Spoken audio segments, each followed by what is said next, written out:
What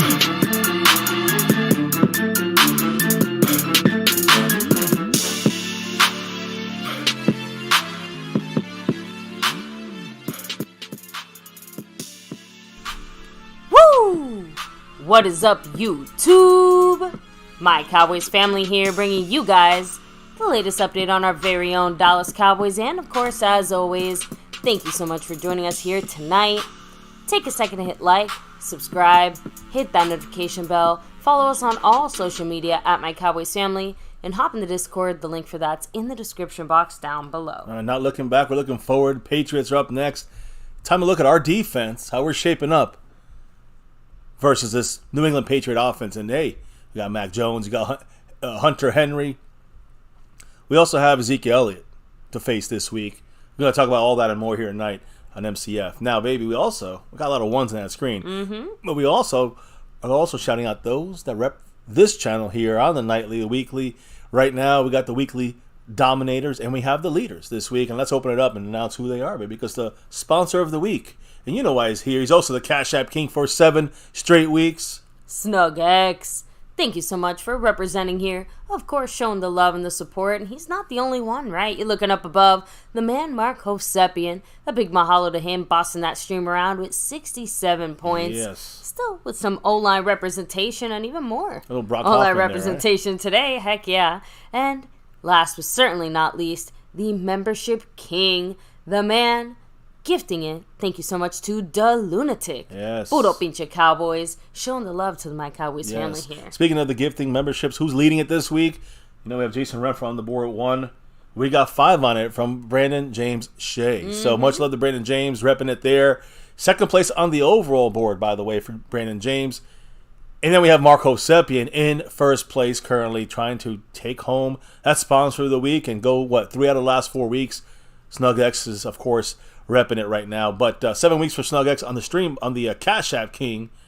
And we have a tie in first place right now with the leadership board because it is between El Fuego and Cat 52. Right now, both of these ballers are tied with 10 on it in the Cash App / PayPal. As you can see, there's a lot of different ways to drop the level. I'll explain that in a minute, but appreciate El Fuego. Appreciate Cat 52. Good luck to you guys or whoever takes over that Cash App King. We'll see what happens. Snug X repping it for 7 straight weeks. Will he go 8 in 2 months? We'll see. We also shout out the nightly star level members and the over everything members. Again, star level, over everything. You know why they're here. We'll start with the over everything guy tonight because he's the one repping the board all over the place. It's Mr. Snug X over everything. And then you also got in the star level skeptical fan, Jason Renfro, the top dog, Dwayne Broussard, Lincoln Kane, Mary Alvarez, Andy Potched, Marissa Sparkle, De Lunatic. Appreciate every single one of you guys on that side of the board. You got the memberships, you got gifting memberships, you got super chats you can drop. You can to help the channel, the thanks button. But there's 4 other ways that go into the Cash App side, like we just discussed with El Fuego and Cat 52. They drop through there, and that's you get on the overall board. But of course, special little sideboard there in the Cash App King. Yeah, you have the money sign, My Cowboys Family, the Venmo at My-Cowboys-Family, the regular PayPal link, and of course, last but not least, that Streamlabs link lets your comment show up on screen just like a super chat. Damn right. And guys, I got news in the house tonight with us here on MCF. Of course, right before that happens, though, baby, I do want to quickly shout out those that are in the star and over everything level one more time because, once a month, and we're coming close here, guys. October is the next month here. We're going to raffle off a sewn and stitch authentic like jersey here. About 30 different players to choose from, new and old. And different styles and sizes, the whole thing. And hey, once a month you get a winner in the star level or the over, star level / over everything level, the top shelf levels here on the membership side of things. So good luck to all. Much love to Cowboys Mosh for representing these jerseys here for us. And go Cowboys. Now, baby, let's shout out those in the house tonight. Thank you very much to Rolando Rodriguez, El Fuego 2.0, much love. Daniel Berry Sports, hello and hi. Stoned Immaculate 2 in the house. Stephen White. What's up, Steven? Spoony Dog, much love. Griff181, peace to you. Jason Renfro, you already know why he's here. We have, Fuego 2.0. Chuck Pridgeon, what's up? Thomas Garrett, the Superior Garrett. Mike Aldana. Let me see who else is here. I know the man Scorpio is representing. Oh, cool. Hello and hi. Let me go back. I'm not sure. I can't even go back to see if Freedom First was first. Andy Potch, much love. Hello and hi. Hope you're good, doing well. So hopefully everyone's having, a happy Wednesday, middle of the week, or Thursday, depending on if you're speaking from the future, right? The East Coast here. Hey, by the way, I did want to shout out one other guy who's not in the chat right now, but he's always hanging around. It's Mr. Robert Bass, back in that Navy Blue crew. Like I said, membership joining. You don't have to wait for someone to gift it to you. You jump in there, Navy Blue Silver Star over everything. Big shout outs to Robert Bass. He's been rocking it for months and months, so much love to him. Now, any quick comments before we get rolling? I know a couple people dropping some football comments there. Let me see here. No, or hellos. I was going to say, yeah, mainly hellos. Shout outs, hellos, and highs. So, of course, we were talking a little bit about the Zeke situation and stuff like that. And obviously, it's going to be a bit of an emotional moment, right? I mean, it's hard for it not to be. But at the end of the day, it's our job to stop him and make sure that, the only crying he does is from the losing they're going to do. Ain't no love for Ezekiel Elliott. That when we're on that field, guys. That's the way it is. So, let me start off with love in the air. Taylor Swift, Travis Kelce, NFL news. I hate talking about this shit, but it is making news. Taylor Swift effect is in full effect. But then we have you can say we have the Travis Kelce light version in our own Cowboy team. Cowboys tight end Jake Ferguson is reportedly dating former Miami basketball cheerleader and TikTok star Haley Cavinder. I'm not sure who she is. Don't know who the hell she is. I asked my daughter. She knows that. She don't know who the hell she is. But either way, former Miami basketball player and cheerleader and TikTok star, they're dating. So yeah, tight ends across the league have been making moves. Power position there for Mr. Jake Ferguson. So he's locked up his low end Taylor Swift. Of course, I'm making a joke here, but let's start off with what Jerry Jones said about Taylor Swift. I know, I gotta say it, guys. It is Cowboy related. We got two topics. Jerry's absolutely a Swiftie. Well, he definitely is. Definitely is a Swiftie, whatever that is. I guess a Taylor Swift fan, because he loves that money, honey. He loves the money that Taylor Swift, all the new eyes, all the new products getting bought in the NFL. Forget the Cowboy. He don't care about the Cowboy. He's getting a piece of that pie. If people are looking at the NFL Shield and buying jerseys and hey, that means Jerry Jones and everybody in the NFL is making money. So Taylor Swift is helping the NFL. Cowboys owner Jerry Jones said this on 105.3 The Fan today on the Taylor Swift situation and attending the Sunday Chiefs game. He said, quote, it's hard to move that needle dramatically on a great feeling or a great attraction in the NFL. We get a lot of eyeballs. She blew it off the charts. It is amazing. It makes you smile, but just shows the depth of her following, especially with her core constituency. We all, I think, felt the same way when she's sitting up there with Travis Kelce's mom and she's going nuts when he's playing and those hearts are popping out everywhere. How do you not get that? That's called images right there. Jerry Jones knows what it takes to get money going to the NFL side of things, right? So yeah, and obviously Jerry's no stranger to kind of celebrity promotion of the Cowboys, right? Or promoting more famous fans. How many fans do we always have coming to the games, the stadiums, and practices? Of course, and not just that, but even in recent years, right? Like Post Malone's song and other things like that. Yeah. So Jimmy Fox visiting. I think we've always been a very the boxers fan-heavy culture, Yeah, Errol Spence and McGregor, and I'm just saying, we got all these guys that have crossed the paths. We have guys, Denzel Washington. The only thing Jerry's upset about is that Dak didn't get there first. No I'll Swiftie. Say less. Not a Swiftie, I guess. Dak. Ferguson, what were you doing? Jake Ferguson was working on the TikTok star there. Anyways, Taylor Swift, one little side note here, football related again. Taylor Swift has already performed in 20 different NFL stadiums in 2023, this year, calendar year. That is more than any NFL player will visit in the entire NFL season. When it comes to 20, you go to half of those stadiums are going to be your home stadium. So you understand, it's impossible to get 20 different stadiums in one year. Taylor Swift done it already. For whatever that's worth. And also consider the little fun, Giants Jets situation too. Just because even if you play both teams, you're only visiting the one stadium. Yeah, exactly. So I mean, there's that to it too. If you go interconference, now I guess. If you're playing the AFC East, which this year we are, they came to Dallas, though, the Jets. Now, Jerry Jones, let's move on to football. Now, let's talk about football, right? Jerry Jones said this on 105.3 The Fan today, quote, I think the thing we need to zero in on is that we can get now he's talking about the offense. So he said we need to zero on getting that ball down in there close, and then we got to get touchdowns. And that's probably across the board over the last 3 ball games. We got a long time to go in this season. We got a lot of room to really adjust and correct these things. While it's something to note, it's not a long-range concern. So I just want to say that's what Jerry Jones seeing this thing. Again, guys, we have really good updates on the red zone situation. I have a feeling now kind of what's going to happen, or at least what we should be seeing happening. So we'll get into this a lot more in this entire stream. As you can see, it's one of the main things of the title of this stream tonight. So again, Jerry Jones saying he's aware we got to get that ball moving down the field, which we're doing. Got to get the ball in the goddamn end zone, which is the big issue right now. But he does feel it's not a long-range concern. Jerry Jones also acknowledged that this Cowboys offense is not looking to push the ball vertically as much as the Kellen Moore version. But he did say that he believes it will start to materialize some more. He said, quote, it's in there. It's there. The vertical game is alive and well with us. So we're going to be seeing Mike McCarthy. Again, I'm assuming McCarthy and him, they spoke Monday. They always speak every Monday together. Yeah. Coordinators and everybody, the coaches, they speak with the Joneses. And I'm sure they get into the bottom of things. Not to Jerry Jones, but Jerry Jones is putting the screws on and saying, where's this vertical game? And McCarthy behind the scenes must be showing us that there's something still ready to get brewing out here from our Cowboys. Jerry Jones also, was asked if he's happy with the offensive changes through these first 3 weeks. He said, quote, I want to use the word more to say happy. But let's be clear. Let me be real clear. What we're trying to do is really doable. Number one, we can do it, and certainly we have the personnel to execute it. So the players that have it, the coaches that already have it in ready to unfurl and show off the world what we got here in offense. And we have the players to do it, but we haven't seen it yet. And he wants to be more happy. He wants to get not Kellen more happy. He wants to get a little happier, a little more happy with this offense as we see more of it come across. There's definitely some room for growth, as we all know. No, it's okay. You already took my joke. Kellen Moore. Thanks. Yes.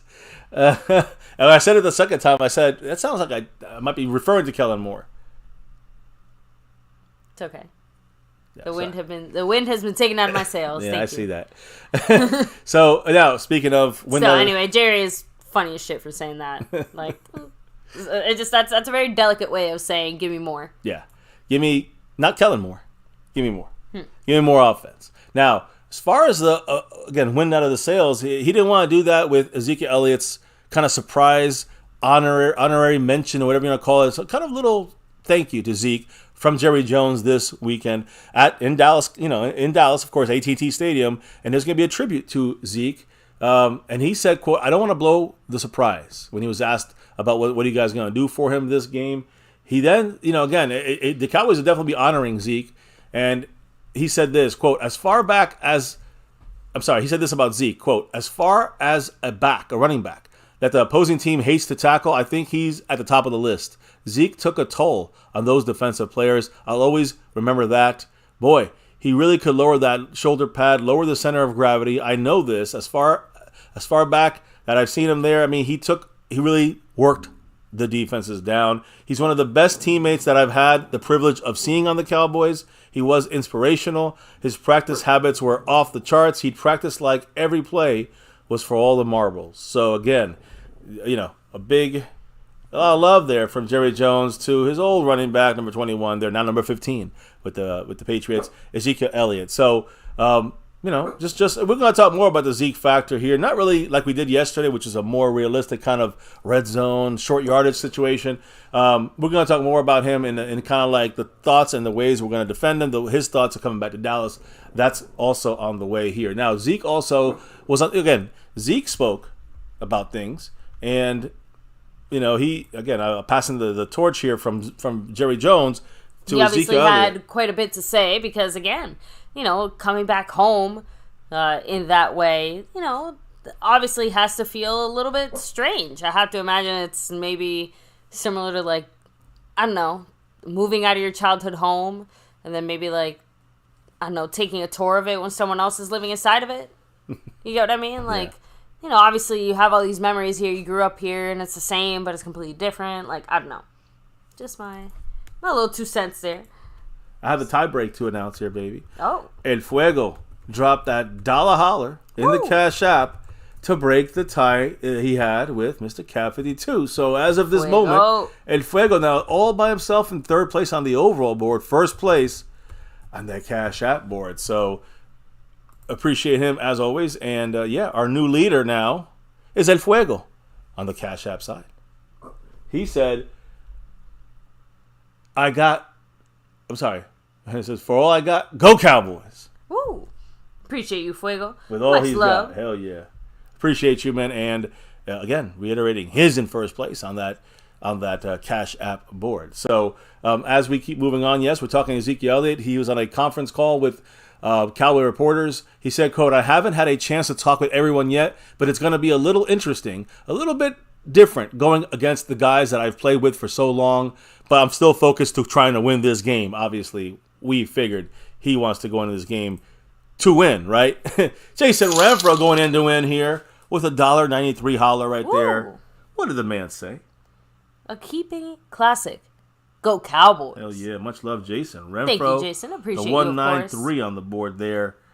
And he's still going up the board, slowly but surely up that board. So much love, Jason Renfro. Mark goes to 65 points on that board of Stream. The boss of Stream. The Stream boss, Mr. Mark Hopesapian there. 65 points. So again, Zeke focused on trying to win this game, which I assumed he would be, right? He said this about his return to Dallas. Quote, I don't know what I'm necessarily expecting, but it's definitely going to be weird. Just being in a different uniform, being in a different locker room, being on the opponent's side, the visitor side. But I think it's going to be a good experience. Definitely, Dallas is definitely home to me. And by the way, speaking of coming home, Clark Moon Kent in the house with that 5 on it. Woo, the $5 holler by Clark Kent. What did the man say? Would you put Lance in some packages? Like running plays or 2 QB set? You know, kind of like the Saints did. That old school plays aren't good anymore.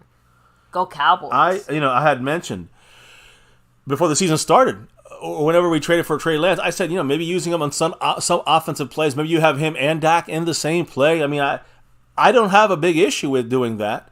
Not a bad comment there from Clark Kent. The only issue I do have, and let me explain it this way, where was Deuce Vaughn last game on offense? Where was Kavontae Turpin? I mean, we did not see them. I guess I want to see warming the bench. I want to see them before I see Trey Lance.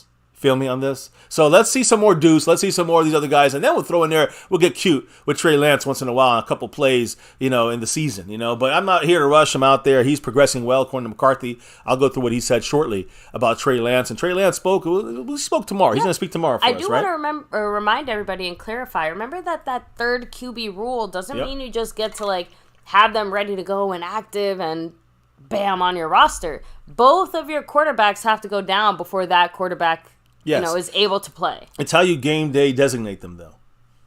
Because right now, he's not on that designation. You do understand that. So game day, if he's inactive, then he's that third quarterback, emergency quarterback. If he's active, you can play him whenever you want. Of course. So I'm saying the Cowboys couldn't make somebody else inactive and then put Trey Lance on the 53, and he would play. Like I'm saying, we don't have to. It only happens on game day. So I want people to understand that. It's not like he's on that designation right now. Like he can't play now. If the Cowboys wanted to have a spot for him on the 53, the game day active roster, we can do that. If we don't, then he cannot play. Then he has to go by what you said and stay on the bench until Dak and Cooper Rush get hurt or thrown out the game. That's the only way. It can't be because they play badly. So can't be benched. So anyways, that's the deal there. Now, again, Zeke said Dallas is home for him. Let's get back to Zeke because he said, quote, there will be a lot of emotions. I'll probably do a good job of hiding them, but there will definitely be some. So he's going to probably shed a tear or two here coming back to Big D where he started his career, played most of it, his whole entire career other than the last 3 games of his career in the NFL. He also said he wants to be remembered for more than just football with the Cowboys. He said, quote, I think I accomplished a lot on the field when I was in Dallas, but I want my legacy to be also what I meant for the community. And he mentioned including Oak Cliff and all the Salvation Army organizations that he represented while there. Of course, we know the Kettle there for Thanksgiving. So Zeke, proud to be representing that star when he was there with us. Of course, no more now. We're going to talk about what was the chance of him staying in Dallas in a second. But first, Calvin Richard dropping that 1-2 J. Lou dollar holler. What did the man say? He said, the linebacking core needs to be more physical. We're going to talk about that. There's issues in the second level, guys. We got to fix that with a lot of people are starting to push Devin Harper. And I don't mind if he can do it. But I just think people sometimes blindly hope for the next man up. He's ready to go. We don't know that. We got to see it to believe it. So we'll see it. Maybe not just because one guy played bad, like let's say LVE, doesn't mean you just replace him with the next guy because you're mad at him. You know what I mean? We'll see what happens as the season continues. But yeah, we might have to find someone to get better than LVE. We'll see if that's Devin Harper or somebody else. We knew people were screaming for Jabril Cox at some times, and it was never going to be him. So just let's see what we got out there. Do we have someone better than LVE? I think we help LVE by putting him more as your off-ball linebacker than a pass-rushing edge rusher. Dan Quinn, you feel me? You hear me? Anyways, much love there, Calvin. I'll add you to the board here with that $2 holler. Any quick other comments, maybe, because I want to focus on what I'm going to say here about Zeke and Jerry Jones that Zeke kind of told us about, his chances to return to the Cowboys when he was a free agent and what went down behind the scenes. So, Clark motherfucking Ken said, I can see Jerry out Lance, put Lance in versus the Niners because Jerry loves the drama, bro. It sells. Yeah, but Jerry Jones can only do so much. I mean, he can do anything he wants, but it would be you'd hear a lot about it. Yeah, McCarthy would have to be cool with it. And remember, that's still an active player roster spot that he's now taking. That it's like, okay, so who is not? So. You got to do a lot of other little shuffles. And I don't know about you, but the last time we had shuffles, we saw the offensive line come out there looking like crap this past Sunday, at least to start the game off with, right? Like, it took McCarthy much, much longer than usual to kind of figure it out and adjust it and go from there. So, definitely not a repeat performance. Yeah. Or definitely not a performance I want to repeat. Definitely not. Yeah. So, Calvin Richard, by the way, tied in 12th place on the board there with Skeptical Fan, always staying skeptical. So we'll talk about this as we continue the stream, guys. So stick around. Mark, by the way, Stream Boss, first place, Stream Boss, but he's also at 58 points. A little Mozzie Smith for us there. So I want to talk about Zeke's kind of comments. You heard about Jerry Jones' comments about Zeke. What about Zeke's comments about Jerry Jones? Well, as Zeke's tenure ended with the Cowboys, Zeke said he spoke on the phone with Jerry Jones, guys, while the Cowboys were ready to move on from him, right? And Zeke said this about Jerry, quote, he told me what was going on, that it's not something he wanted to do when it comes to releasing me, but it was just part of the business. There was minimum talks from, as far as Zeke is saying, minimum talks about coming back to Dallas. So those that wanted to, jump over there and, when people that wanted to, have him come back to Dallas and maybe, hey, don't leave that. The Cowboys, all right, specifically Jerry Jones and company, were not interested in really bringing him back in any kind of real way. Again, quote, minimum talks about coming back. So keep that in mind. It's just throwing it out there. So now we know Not surprised, but we know it's the background situation. Zeke continued by saying, quote, business is business. Anyone who gets released or cut, or anyone who gets released or gets cut, it's going to be tough mentally, but life is life. It is what it is. It was on me to get back on the horse. You can't let negatives weigh you down. You got to take a negative and turn it into a positive, and that's what I'm working to do. And they asked him, what do you think you have left in the gas tank? He said, quote, I got plenty left in the tank. I still think that I'm a very good running back. Now, he also kind of touched on one other person here, our current running back, holla, Tony Pollard, holla right there. And Zeke said this about Tony Pollard, quote, it doesn't surprise me at all. Ever since Tony got to Dallas, I knew what type of running back he was. I'm happy for Pollard's success, and I wish him well. Now, he didn't go much more about, Zeke didn't go much more about Tony Pollard than that. He kind of kept it at, kind of the opposition's mindset. But then, Zeke spoke. That was Zeke's kind of breakdown there of us. And, I'm not going to go about other things that are not Cowboy relative. But Tony Pollard also hollered at Ezekiel Elliott. He did. And, he had a couple of things to say about his former Zeke. Brother in arms, right? Saying, quote, that's my brother at the end of the day, outside of football and outside of everything. We still communicate, we keep in touch. There will be emotions, but we're going out there to handle business. He's had a great influence on me in playing this game. Watching him and watching how he approaches the game, his preparation throughout the week, his film study, and just trying to pick his brain. So, and of course, like any brother relationship, of course they're going to have, their little back and forths, right? Their competition. And Pollard said, oh, of course, 100%, as far as, them kind of competing to outdo each other. He said, I'm very excited. It's going to look like a homecoming for him. I'm looking forward to the challenge. We've got to get the dub, but I'm looking forward to it. So expect both teams to try and use their running backs. I think in a very solid way. Again, Belichick and McCarthy both are not just going to force a run to force a run. So, I'm just saying, like, in that sense. Not force it, but Belichick will use Zeke to break our defense's will. Again, that's what the Cardinals did last week. Okay. You know what I mean, right? Hey, you speak about Belichick. I'm glad you are.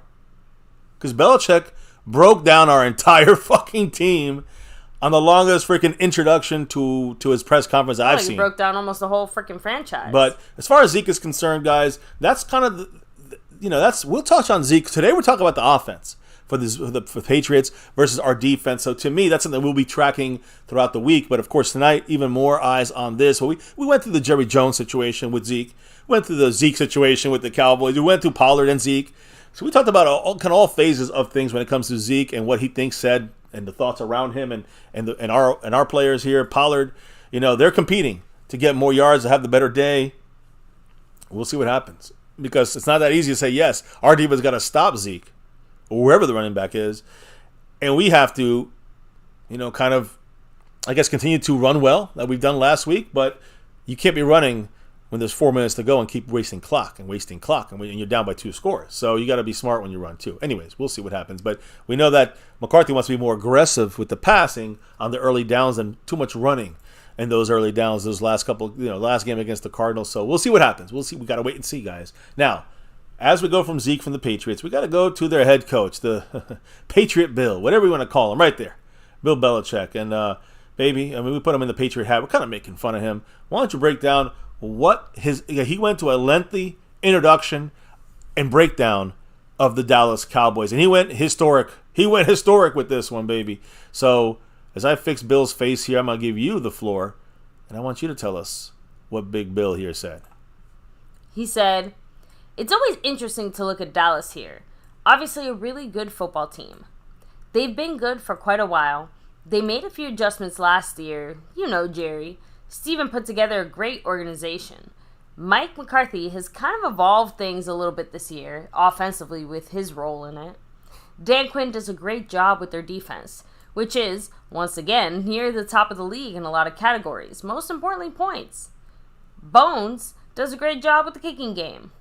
They're very aggressive, best returner in football. Wow, so it's a well-balanced team. I think Coach McCarthy has done a really good job balancing the team out. They obviously have some great players down there. 8 guys in the Pro Bowl last year, mostly in the league. That's kind of been their history. Always had a lot of very good, high-profile players going back about as far as you'd want to go back. Maybe not until 1960, but not too long after that. They've got a lot of firepower, run the ball, done a good job with the running game. It's funny he knew 1960. He knows our history, this guy. All right. It's scaring me the way he breaks down our team. Of course. Keep breaking it down. He was in high school by then. Sorry. Anyway, back to the running game. Yes, back to what Belichick said. He said, Pollard leads the league in touches. He's got a lot of carries, and Lamb is dynamic. Great receiver. Obviously, we had problems with him 2 years ago, 3 years ago, whatever it was. Brandon Cooks is an explosive player. They have a really good offensive line, so they're good on offense and defensively. The front is very disruptive. Micah Parsons, obviously, every stat you could ever want. Tackle for loss, pressures, quarterback hits, sacks. DeMarcus Lawrence, Osa, they've got a disruptive front, and they play a lot of guys, similar to what we saw last week with the Jets. They'll roll these guys through there, good depth on the defensive line, a lot of experience in the secondary with Stephon Gilmore, and then Hooker, and then Bland outside. They've got Lewis back. He was hurt the first part of the year in the preseason, didn't play against the Giants, but he's back in there now. So, good experience in the secondary. Then Vander Esch, a really good middle linebacker, real smart guy, runs the defense, has a lot of range, a lot of size, really athletic kid, smart kid. He's versatile, does a lot of things for them, plays in the deep part of the field. That could be an issue there, but all right. Plays on the edge of defense, and they do a lot of different things with him. I know Coach Quinn has a lot of praise for the flexibility of their defense. a number of different things with some guys like Curse, Van Der Esch, and Parsons, guys that are versatile and can play different spots on the line of scrimmage, off the line of scrimmage. It's off the line of scrimmage, yeah. Yeah, on the line of scrimmage and off the line. Yeah, sorry, lots of offs there in that statement. Even in Van Der Esch and Curse's case, you can see those guys in the deep part of the field. You can see them on the line of scrimmage, which is pretty unusual. But that's kind of a rundown on their group. A new kicker, big leg, missed his first kick but has been good since then, had a good preseason. I can see why they kept him. A really strong leg. CJ Goodwin's really another leader on special teams. Another one of the Slater, Hardy type guys that are really the flags that carry that group. The flag carriers, yeah. So pretty experienced team. Added Mozzie on the defensive line. You know, he's part of the rotation, and it just gives them another good defensive lineman out there. A lot of experience on this team. They go out there, and they do a lot of things well. You can see why they have the consistency they've had. Mike's kind of, I'd say, changed things around a little bit this year, and it looks like that's working out pretty well too. Getting things the way he wants them. Helping them with kind of the complementary game that they've been trying to play. Mike's always done a good job. He's always been a really hard guy to coach against. Given the defense a lot of problems schematically, and then obviously they have good players. So there you have it. That's Dallas. Wow. That was a long... You know, when he said it, it took I feel like I just read an entire PhD dissertation. If you hear it, it takes like 20 minutes. Like 10 minutes, I guess. I was a little exaggerated. But I mean, whew, a lot of words. I agree with Mike Aldana in the chat. Do not fall for his flattery. This is what Belichick does every single time.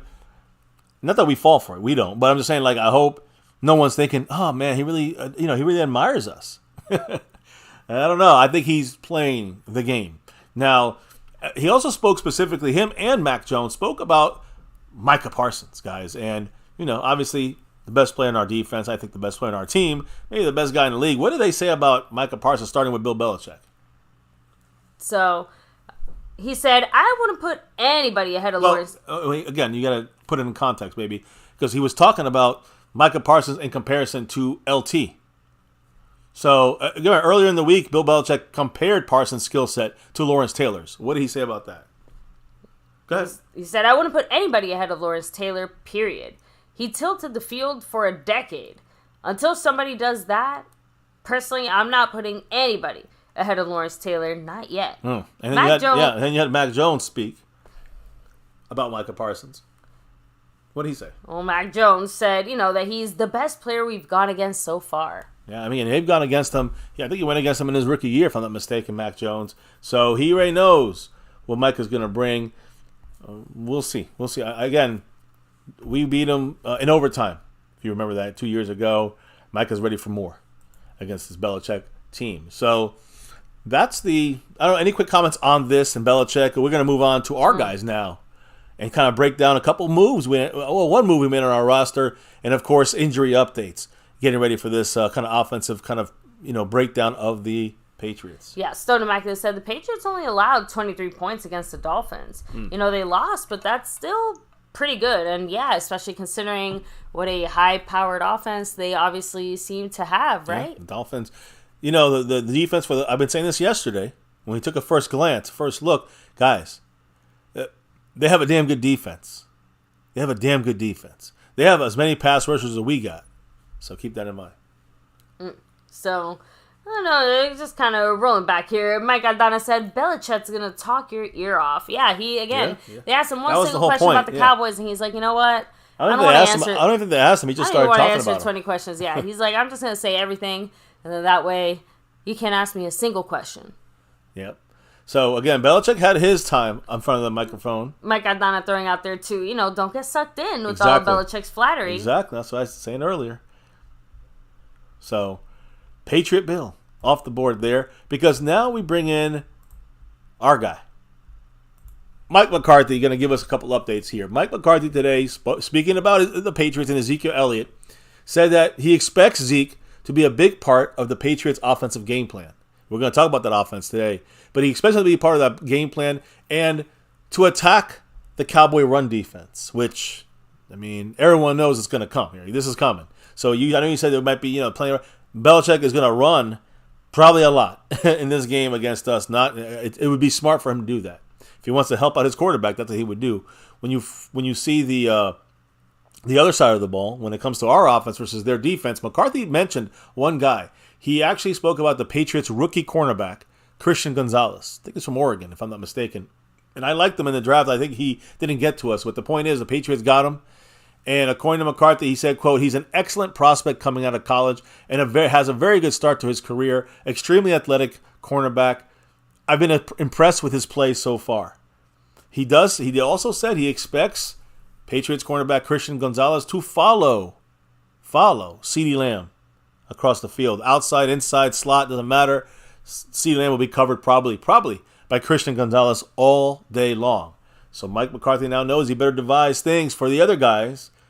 Should be a little more open against a lesser cornerback. Let's just put it that way. Now, I also want to, as we get into the next part of what McCarthy said was really deep about the red zone. So before we even get to McCarthy, I want to get to the OC, Brian Schottenheimer, who, again, earlier this week, we did touch on some of this, but I'm going to touch on it a little more, and I think you have the full quote, baby, because we talked about Schottenheimer's kind of comments about Will Grier and Ezekiel Elliott. Yeah, he touched on it really briefly, but he went into a lot more detail. Yeah, I mean, we kind of touched on it so briefly as well, but it was really about how the Cowboys had to change the hand signals and some of the, adjusting some of these signals, let's put it that way, for this game because they have Ezekiel Elliott and also recently picked up Will Grier off the Bengals practice squad. But, of course, as a quarterback, guys, that's very important. People are like, why are we freaking out about, these two guys, especially Will Grier? He's a scrub. But he knows our entire offense front to back because, guess what? Schottenheimer was there teaching him the entire offense with Mike McCarthy the entire offseason, the entire training camp, the entire preseason until he got cut. So, again, dangerous guy to have, a quarterback at any level that knows the system, the schemes, and things like this from someone like Will Grier. Perfect guy for Bill Belichick to bring in and poach off the Bengals practice squad to really just get an idea what the Cowboys are going to be doing. There's not really that much on paper yet. Not on paper, but on video, let's say, when it comes to what McCarthy is doing and really stated this. Is there other things planned? Well, if there is, Will Grier knows what it is. Baby, what did Schottenheimer say in full context about how much they have to adjust their signals for Sunday's game against the Patriots? So, again, Schottenheimer said, we're always aware of it. Those are things that we monitor every week. But certainly we know that Will knows where a lot of the bones are buried. Zeke obviously does as well. So those are things that you talk about and you think, okay, let's adjust this one. We certainly have more than one hand signal for most of our core concepts. Sometimes you can use it to your advantage because they think they know what's coming and then they hear something and they think, oh, it's this. And we're smart enough to adjust those things. Everyone does it. You get a player that's been somewhere, you bring them in, you talk to them about different things, and then you're very selective about how much you put into it. Excited to see Will. It'll be great to see him. But I'm sure that he's definitely being interrogated and probably spending a lot of late nights with their defensive coaching staff. Yeah. Bill Belichick is the one that inspired that interrogation. So, Schottenheimer letting us know a little more details of the reasoning why the signals have to be changed, even for someone like Will Grier. It's mainly because he's a quarterback and he knows the entire offense, not just the running back on last year's scheme, right, which is Zeke.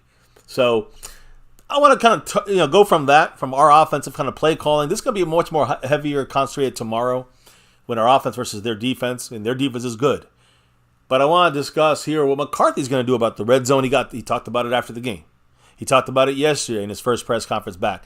He talked about it today once again. So, baby, what did McCarthy have to say about these red zone issues? I mean, you can't. So, McCarthy said, I think the reality of the red zone is we have to look at all the numbers. I think clearly the fact that we've been down there 15 times, it's the best in the National Football League. From my experience, that's been the hard part.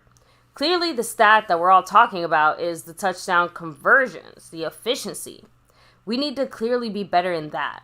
The question was asked the other day about the red zone being number one in the league last year. I mean, We were 4 for 6 at this point last year. 15-6? I'll take that. We've actually scored more touchdowns down there.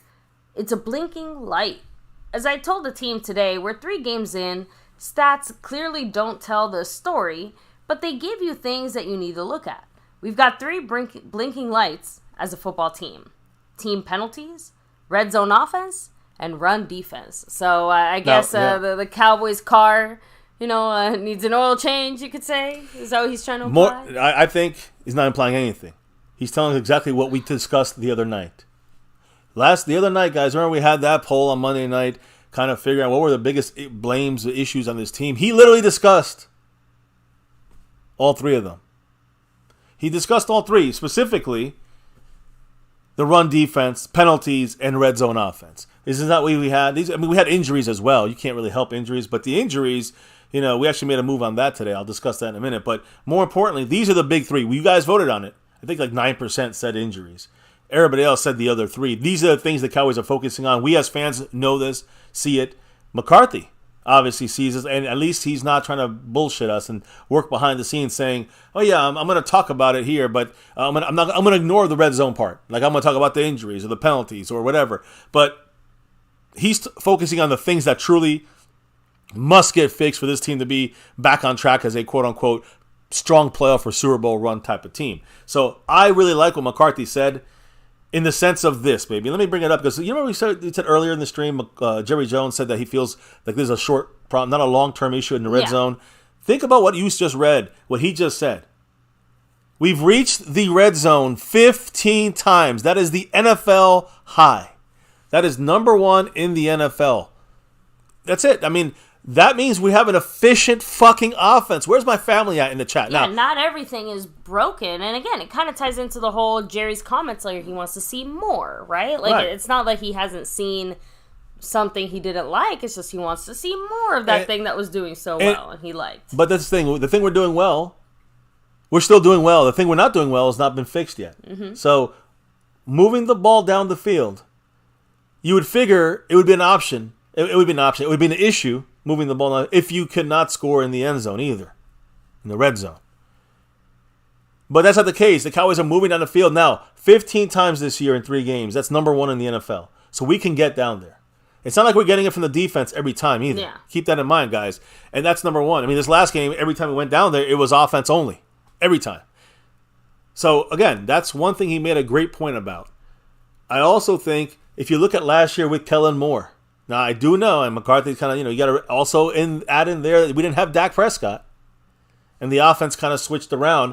McCarthy kind of took over after that week 1 injury to Dak Prescott's thumb. And then we slowed things down with Cooper Rush. But, again, he goes by last year. Last year we were 4 for 6 at this point in the red zone. Last year. This time we're 15. Right? 15 times in the red zone. And what he was trying to say, he'll take 15 trips to the red zone better than 6 trips to the red zone. Which is what we were doing last year. Again, I'll say that, let's be fair about it, mainly under Mike McCarthy's offense. Don't let him fool you on that. I'm bringing that. It wasn't Kellen Moore's offense, although he started the year. This was more Mike McCarthy's offense last year with Cooper Rush at quarterback. So we got to remember those first 3 games, 2.5 for Cooper Rush.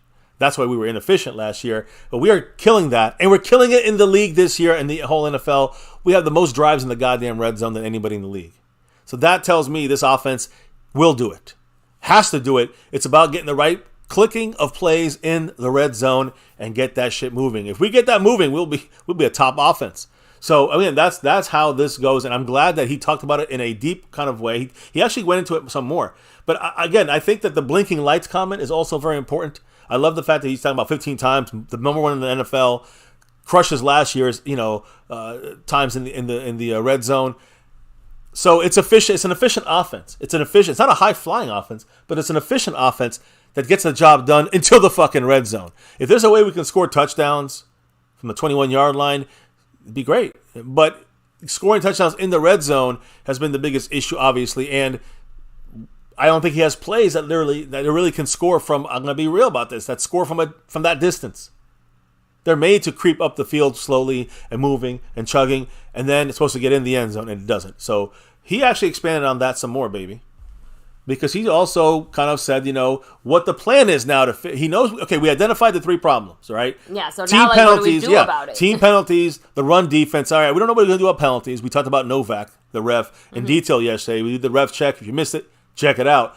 But interesting thing, they're going to throw a lot of flags on holding and false starts. You got to get that shit together. When it comes to run defense, we'll dive a little bit more of that when we talk about the Patriots matchups with us here, their offense and our defense. So, but these are the real problems for sure, right? Penalties, run defense, and then he went deeper on the red zone, which again are the 3 main problems on this team going forward.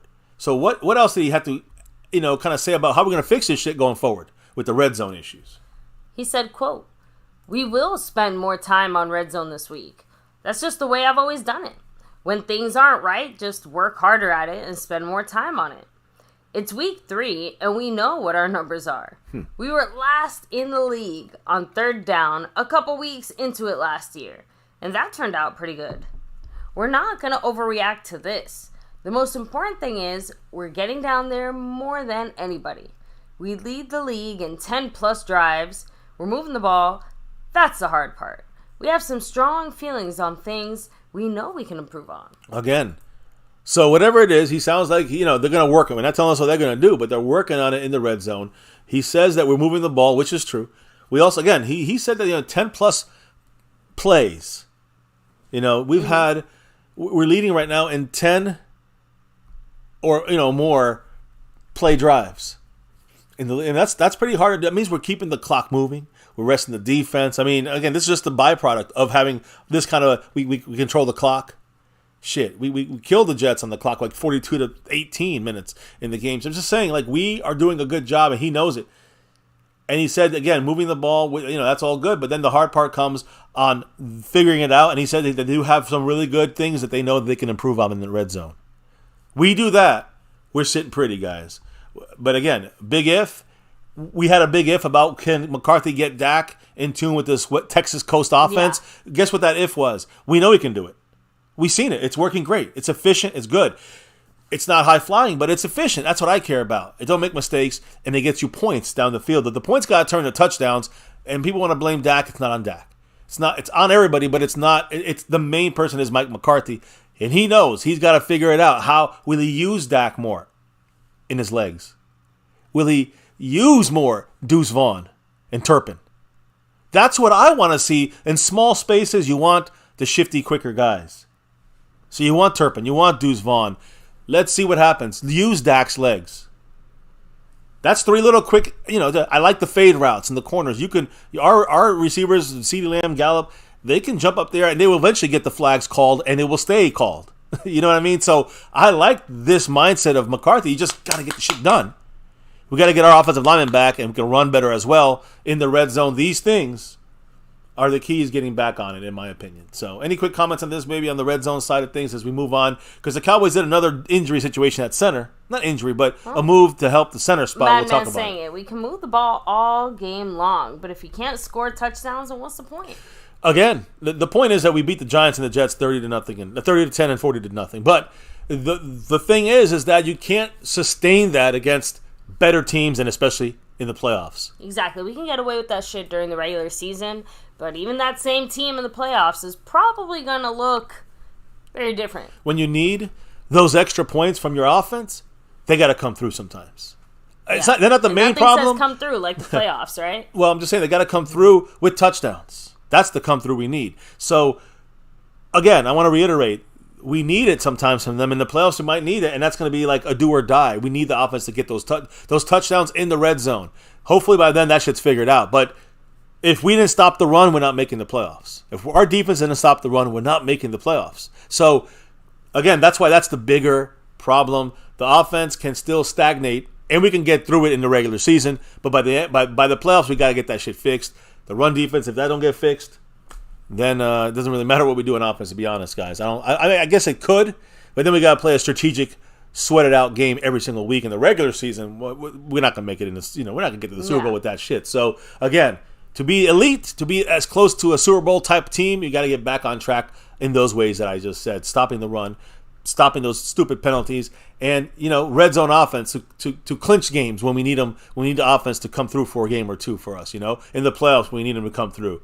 That's what we need that for. This is playoff football mindset here in the end of September. So now, as far as the Cowboys move, McCarthy didn't really talk about this. He talked about one more thing, but I do want to add in here, the Cowboys made a move at center. Now, I want to know what you think about this, baby, because I actually will take McCarthy down for a second here. Bloop. I mean, and then can put up definitely Tyler tell you my initial Biadasz. reaction. Well, again, we know Biadasz's situation, right? He's banged up, got the hamstring situation.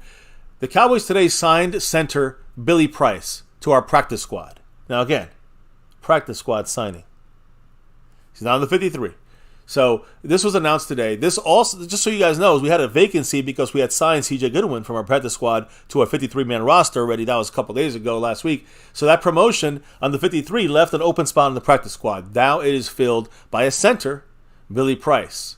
Price, let me just explain. He made 26 starts the last 2 years. So he's played almost 2 years worth of football as a starter. And he's played for the Giants, and he's played for the Cardinals. The Bengals drafted him in 2018 in the first round. You know how we got Trey Lance, first rounder, right? We got who else did we get in the first round? Another first rounder we got that we just brought into the team. I forgot who it was. Damn it! Oh, Iggy. That's right. I gotta say his name right. Big Ani. I can't say his name. Nagani. Yeah, there you go.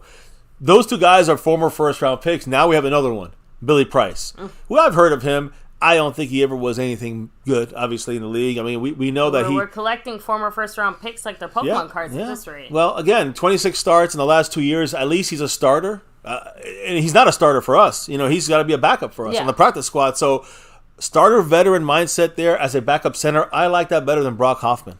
And, again, started 45 games in his career.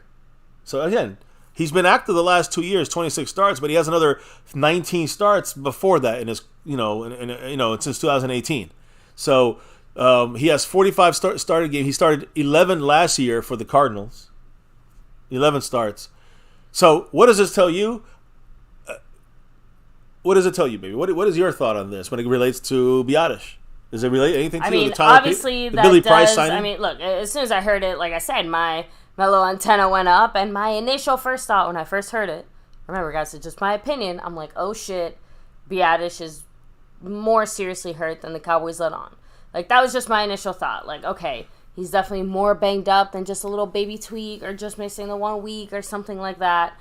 I don't know, that was just my initial thought, but none of them were very positive even when I tried to talk myself off the ledge. Well, let me help you with the positivity here. All right. Because this has nothing to do with. This has less to do with Tyler Biadasz and more to do with our center last week, Brock Hoffman. Brock Hoffman, undrafted free agent, practice squad elevation. Do you know what happened? It's not just his play that maybe some suffering. I don't know. Maybe the Cowboys like his play. Mm-hmm. But it is more this factor, baby. That was this game against the Cardinals for Brock Hoffman, number 67. That was his third elevation. You know what happens after that? You forgot. Oh, that's right. Yeah. He has no more elevations left, so he can stay on our roster. He don't have to be cut. But the guy cannot play anymore this year with the Cowboys. Brock Hoffman cannot play with the Cowboys this year anymore. We will probably cut him eventually. So again, elevated Saturday, third time. That's it. You have no more elevation. The Cowboys have to replace an elevated center now, basically. So that's what we did. Again, the only way we can make him active again is if we sign him to the 53-man roster. And the Cowboys would have probably done that, but you know what? They said he's just not good enough to sign to the 53-man roster, even as a backup. Yeah. What we will do, and that's what we did. Brock Hoffman can't play, might be cut soon, but now you have Billy Price, who is a veteran center, automatically better than Brock Hoffman, and Sean Harlow, who I would say a little less veteran than Billy Price, but he's also available. We got him from the, he was cut, and we put him on our practice squad when the cut day happened the next day. But Sean Harlow and Billy Price are now the only two eligible centers to be the backup for our Cowboys going forward here. So again,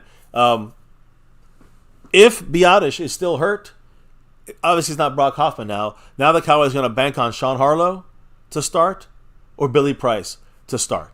And I'm assuming, Billy Price, a veteran, will he be ready to go this week here? Such a short signing. I don't see how he'll be able to fit right in unless he can, get the calls down and get the offense down. We'll see. But if he doesn't, Sean Harlow already has 4 weeks with the Cowboys. Sean Harlow will be the guy that probably gets elevated if, veteran Billy Price is just, doesn't get it fast enough. We brought him in here on purpose today. Why? Because today's the first practice. And we're trying to get him in there and bring him in to see how he runs. Whatever he can do out there would be bonus. I just don't see him being the elevated backup center. I don't know if I worry so much about Biadasz like you do, though. Because I think that remember, that, like I said, that was just like my initial thought. Because I'm seeing us get, some center depth. And I'm like, holy shit, Well, we are. Obviously, our center is like banged up. Like that was just my initial thought when I first saw them. The Cowboys keep 2 centers on their. The reason we have to keep 2 centers on the practice squad, in my opinion, because 2 reasons. We got to elevate them so often. You don't know which guy is gonna. Maybe one of these guys get hurt in practice, and also the other reason is somebody might poach them. If someone poaches one of them, you might have to move the other guy to 53. Something like that. So the Cowboys feel good as having the backup center be on the practice squad, and we have 2 of them in case one gets poached. Or injured, I guess you could say, in practice. So, anyways, the only way, again, let me reiterate, the only way Brock Hoffman can play for the Cowboys again this year is if we sign him to the 53-man roster, which we wouldn't have made this deal if the Cowboys were planning on doing that. So, anyways, guys, there you go. Sean Harlow, Billy Price, they're the ones that are the elevated center if Biadasz can't go. Maybe if he can go, they might have to bring a guy in case Biadasz gets hurt to play center. So keep that in mind. We'll be interesting to keep an eye on that. Any quick comments in the chat about this specific thing? About this specifically, no. Okay, then we'll keep it going at MCF. Let's keep it rolling, guys. Don't forget. Take a second to like, subscribe, hit that notification bell. You guys can follow us anywhere and everywhere at MyCowboysFamily. Hop in the Discord as well, guys. Link for that's in the description box down below. And yes, an extra special shout out to everybody here representing on the board and representing in the chat. So, back to you, baby. Yeah. Appreciate everybody in the house. Now, finishing things up with Mike McCarthy, his last quick little comment was about injuries. And we'll go from injuries to the breakdown here. But when it comes to the injury side of things, Mike McCarthy, he brought up our offensive line issues, of course. Tyron Smith with the knee, Zach Martin with the ankle, Tyler Biadasz with the hamstring. They're all, according to McCarthy, we're supposed to be in the rehab group today in practice. McCarthy did not answer whether Tyler Smith will practice at left tackle this week, in addition to left guard. So right now we know he's at guard, Tyler Smith. But will we move him to left tackle this week, and maybe in fear that one of our starters will not be there? So he would not bring that information up. He said it's more game plan stuff, and McCarthy doesn't answer those questions, he said. So McCarthy also said when it comes to injuries and hopefully slowing that down, listen to this. He said that reduced snaps are planned for defensive linemen. Quote, that's all a part of the game plan process, and I feel feel how they'll come after us. So again, he's just practicing, but he's just taking it a little easier with the snap count there. And also McCarthy talked about Trey Lance.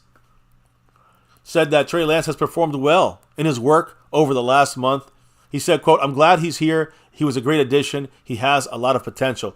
I know you have a little Trey Lance stuff. I don't know if you wanted to quickly, I don't know if it's a long thing, but I know you maybe had a couple of thoughts about him. McCarthy had a couple of thoughts about Trey Lance. Oh, I thought you wanted me to read. No, I'm not. Trey Lance said. No, I was asking, is there a lot of stuff? Yeah, it's not too much stuff. Right, Again, Trey run Lance speaks, and like you said, McCarthy shares a little thought or two there. But Trey Lance does go into some of the, I guess, differences in the preparation and things like that, saying Scotty always had a checklist. He wanted to hit on stuff that we've talked about throughout the week that I didn't have time to get reps on. A lot of different throws and a lot of different reps. It's great for me. And I'm thankful for him that he's been able to do that for me pre-game. I get a great workout in, and I have his eyes on me the whole time. And just trying to catch up on reps. The footwork and everything is different from what I've done in the past. I'm just trying to get as many reps as I can without OTAs or training camp rep stuff or stuff that I miss out on throughout the week. So, obviously, he's trying to do his best there in that regard. But he had it in there. Obviously, learning a new offensive system is not easy. It is kind of like learning a new language, right? He had it in there. It's different for sure. It's not a game-changing difference. There are similarities across the league from what I know. It's been good to learn. It's been good for me to get a new look and a fresh start. It's a breath of fresh air here. Damn, I have to admit, I don't think anyone's ever called Dallas a breath of fresh air. So for him, it was just wanting to get out from his previous situation in San Francisco. And like I said, McCarthy did have a little bit of something to say in this regard, saying the time of his arrival, he's putting in the extra hours, and that's really the biggest focus. It's to get him to learning the offense terminology-wise, the changes as far as the footwork, different concepts. He's doing well. I'm glad he's here, that's for sure. He's a great addition. He does everything. He's part of the quarterback school, and he's pushing in the extra hours. He's doing everything he's supposed to be doing. So yeah, I don't know if that was everything, but who pushed this narrative? The Cowboy local media was asking, "Hey, what about Trey Lance? Trey Lance? Anything else maybe from Trey Lance?" So even Cooper Rush had to chime in here and give his professional backup opinion in this regard, saying he's catching on really well. Just seeing how he asks questions in meetings about the offense and why we do certain things, and just seeing his note-taking and all of the work that he's put into it that way, you can tell he's football smart and picking it up really well. The respect part of it is earned. No matter what I come in and say, actions speak louder than words. So I just come in, try to put my head down, take in as much information as I can. Hey, good future here in the sense of he's definitely learning from McCarthy and from the other quarterbacks, Dak and Cooper Rush. Good news there for the young man, and maybe getting back on track as far as the quarterbacking side of things. So now we're done with that side of things. I did want to touch on a couple of the injuries before you had a couple other quotations. But let's start with Zach Martin, who was out there in practice today, or was he? Right? Well, he was, guys. Right guard Zach Martin with the ankle issue was out in that field, and so was Tyler Biadasz. Both guys were on the field, and as Mike McCarthy said, they were both working with the director of rehab, Britt Brown. Great news there. Now, not great news, baby, when it comes to Tyron Smith. The reason I say that is because he was not seen at all on the field doing the portion of practice, at least, that was open to reporters. Again, guys, he was kind of last second kind of scratch. He flew, he was in pads, but he didn't play. I assumed he was going to be good. He seems to be the one most behind, possibly. I don't like that. Do not like that. Another kind of surprising situation was two guys, DeMarcus Lawrence, as well as CeeDee Lamb, were not on the field in practice today. No reason for concern is what the word is. It's basically a veteran rest day for both of these guys. Great news for DeMarcus Lawrence. Great news for CeeDee Lamb.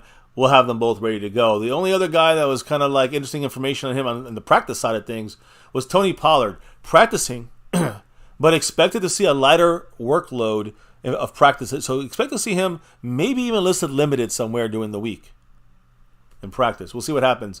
But these last two games, and I mean me for this game as well, the last two games were his highest touch total in his NFL career.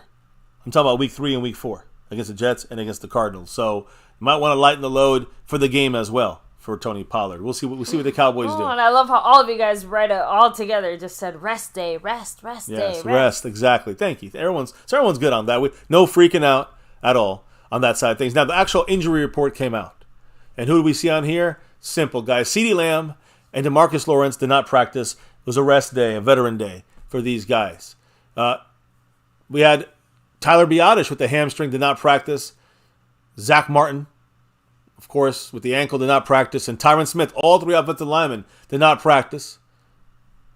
And we know that that's something to watch, especially Tyron Smith, like I just mentioned, who wasn't even out there. And then Chuma Edoga with the elbow was limited in practice, but he was ready to play last week. He did play last week. And he, I will say he struggled a little bit in there, but he kind of bounced back throughout the game, I guess, and adjusted well. Limited with that elbow injury. So again, just looking at this list here, basically what I'm trying to say is no new injuries reported. No real surprises, maybe other than and Tyron Smith not being on the field. But that could have been something that just maybe he was getting massaged or warmed up before coming out when the reporters were gone. So, again, moving on to tomorrow's practice, hopefully, knock on wood, no new injuries. That's my hope. That's my only hope when it comes to this thing right now, on top of working on the things that we need to work on. So, as we turn to the Patriot game, before we get there, maybe what else was discussed, I guess you can say, I think, is our defense has got to go up against this New England offense. And when I look at the Patriots right now, there's a couple parts we look at things here. And, again, we talk about Zeke, talk about Bill Belichick here. But I always remember this the most, in my opinion, the Patriots. But on Sunday, the Cowboys will try to beat the New England Patriots in their home, in New England. I'm sorry, not in their home. In the Cowboys' home. I gotta say that. Beat the Patriots in the Cowboys, in the AT&T Stadium for the first time. We're going to try to do this since 1996. 96, guys. That's a long time ago. That was a 12-6 win by the Cowboys in Texas Stadium. The old Texas. We never beat them in AT&T Stadium, the Patriots. The Cowboys, we did beat them, but not again. We beat them again. The Cowboys beat the Patriots in our last matchup in 2021 as well. When we played them last. That's the last time we met each other. That was the overtime game with CeeDee Lamb scored. That's the game Dak got hurt. We had our bye week after that. So, again, we beat them, but that was in New England. So keep that in mind. Now, injuries for the Patriots. Don't really know. We're going to take this like kind of more to Friday. But the injuries they have going on right now, Christian Barrymore, defensive lineman, a knee issue, limited in practice. Davon Gacho, defensive lineman, ankle, limited in practice. Sidney Sau, offensive lineman has a concussion. He was limited in practice. Cole Strange, a guard. So again, 2 offensive linemen, 2 defensive linemen. Cole Strange with a knee issue was limited. The guy you want to watch is Jonathan Jones, cornerback for the Patriots. He's missed the last 2 games with the same still lingering ankle injury, and he is currently limited. So a guy the biggest guy here I think to watch is Jonathan Jones, Patriots cornerback. That would be something to kind of see if he's still if he's in, maybe he changes things. If he's out, we got a little bit of maybe another kind of target we can attack on the New England defense. But we're talking the other way around. We want to take a look at the New England offense tonight, and we're going to start off here in a couple of minutes. But I know you have some comments. I don't know if you have any offensive guys that have to speak, but I know we got some defensive guys that are speaking. I know that Tyron Smith said something, right, about an injury. Yeah, Tyron just basically said that in a minute. Okay, he said that Marco Sapien just dropped a $2 holler, a huge mahalo to the man, Mark. Appreciate you. You know what he said? I know he's in the house. What's up, Big Mark? What did he say? We should win this game, but we are inconsistent. No diggity, no doubt there. You know that, Mark. Mark knows. We are inconsistent. We got to, I think Bill Belichick is a damn good coach. Got to be on our P's and Q's on this game. This is no easy game. That easy shit ended last week. So, hell yeah, Mark. Appreciate you. Welcome in, Mr. Hawaii Mark. Up to 60 points in the Stream Boss sponsor. Trying to go for the sponsor of the week once again. In first place on the overall board now. So anyways, on the offensive side for us, Tony Pollard only saw let me throw him up on the screen here. And just throw it again. We're going to touch on our offense versus their defense a lot more tomorrow. All right, that's tomorrow's thing. But right now, Mark just came in at the exact time we're breaking down their offense to our defense. But before I get there, actually, there we go. Let me put Tony Pollard on the screen and make a comment about what he saw last week against the Cardinals. Rewatching the game, Pollard only saw a stacked box 4.35% of the time on of his 23 carries. Week 3 against the Cardinals. That's the lowest mark among running backs who saw at least one stacked box. So what I'm trying to say is, you know what I'm trying to say? Yeah, is that he saw very little stacked boxes, not a lot of 8-9 guys in the box. So that's why you saw the Cardinals allowed us to run the ball. Interesting how it feels like they allowed us to run the ball that game. It seemed like a bit of a bait and switch because, again, they wanted us to do that, right? Yeah. And they did it. They made us want to make it seem like, it was our idea and that Like, you know what I mean? Like, it wasn't supposed to come from their side or anything that they kind of forced us into. It was more like we were supposed to organically kind of do that. So yeah, I mean, look, the thing is again, only 4% of the time they stacked an extra guy in there to stop the run. They were looking to spread out the guys and stop any deep plays, any big plays. The Cowboys also then failed to score. And this is a key here. We failed to score on 5 straight goal-to-go opportunities. First and goal on the whatever. Now, we know a lot of those are first and goals from the 8 and 5 and 6 and 8 and 10. But then we had penalties. So it's a second down and a third down and goal to go from the 15. So that's what we saw a lot of. And again, like I said, the last 5 goal to go plays that we had, we failed. We did not score a touchdown. Spectacular. Yeah, so that's the longest drought, by the way, of Dak Prescott's entire career. Interesting there. When it comes to that side of things, Dak Prescott, he is never has that kind of issue. So to me, this is not a Dak Prescott issue. Everyone's like, oh, Dak sucks. He's never had this kind of drought before. This is a Mike McCarthy issue. Facts. Now, let's go to the spot of the day today to finish this thing up with our defense versus their offense. And again, I'm going to stick with the defense here for a minute here and say that when you watch this Cardinal Cowboy game, we're going to learn from our mistakes. The Cowboys have had problems stopping the run in the second level. That means the linebackers, the safeties that are helping in there. The Cowboys have had major issues. Here's what I'm trying to say. The Cowboys have stuffed 28% of running backs for a 0 gain or a loss, which is 4th best overall in the NFL. But we rank 29th when it comes to second level yards per carry. Those are yards between 5 and 10. In that 5 to 10 yard bracket from the line of scrimmage, from 5 to 10, running backs that get there and get when you add up the second level yards per carry, the Cowboys rank 29th in the NFL. That's a linebacker issue going down right now, guys. This should not be. You can say it's a defensive line issue too. Not with Hankins, with Micah Parsons, and some of our other defensive linemen that are not kind of sticking with the run gap fits. So that's a major thing there, guys. Again, if you get past our defensive line, you're gonna get a big gainer there. So, unfortunately, working our linebackers. Now, the Cowboys, this is what's interesting when it comes to our run defense. The Cowboys stacked the box. Remember, they stacked the box only 4.35% of the time, the Cardinals did. We stacked the box on the Cardinals, who were led by James Conner, 57.14% of the time. Guys, that is crazy, crazy, crazy amount of times we're stacking the box. On the 14 carries against them, we stacked the box 57% of the time. They stacked the box on 23 carries on Pollard 4% of the time. Shows you the way the game turned out to be, right? So we tried to stop the run, and we still couldn't stop the run. In spite of all that, those 14 carries, he had 98 yards and a touchdown.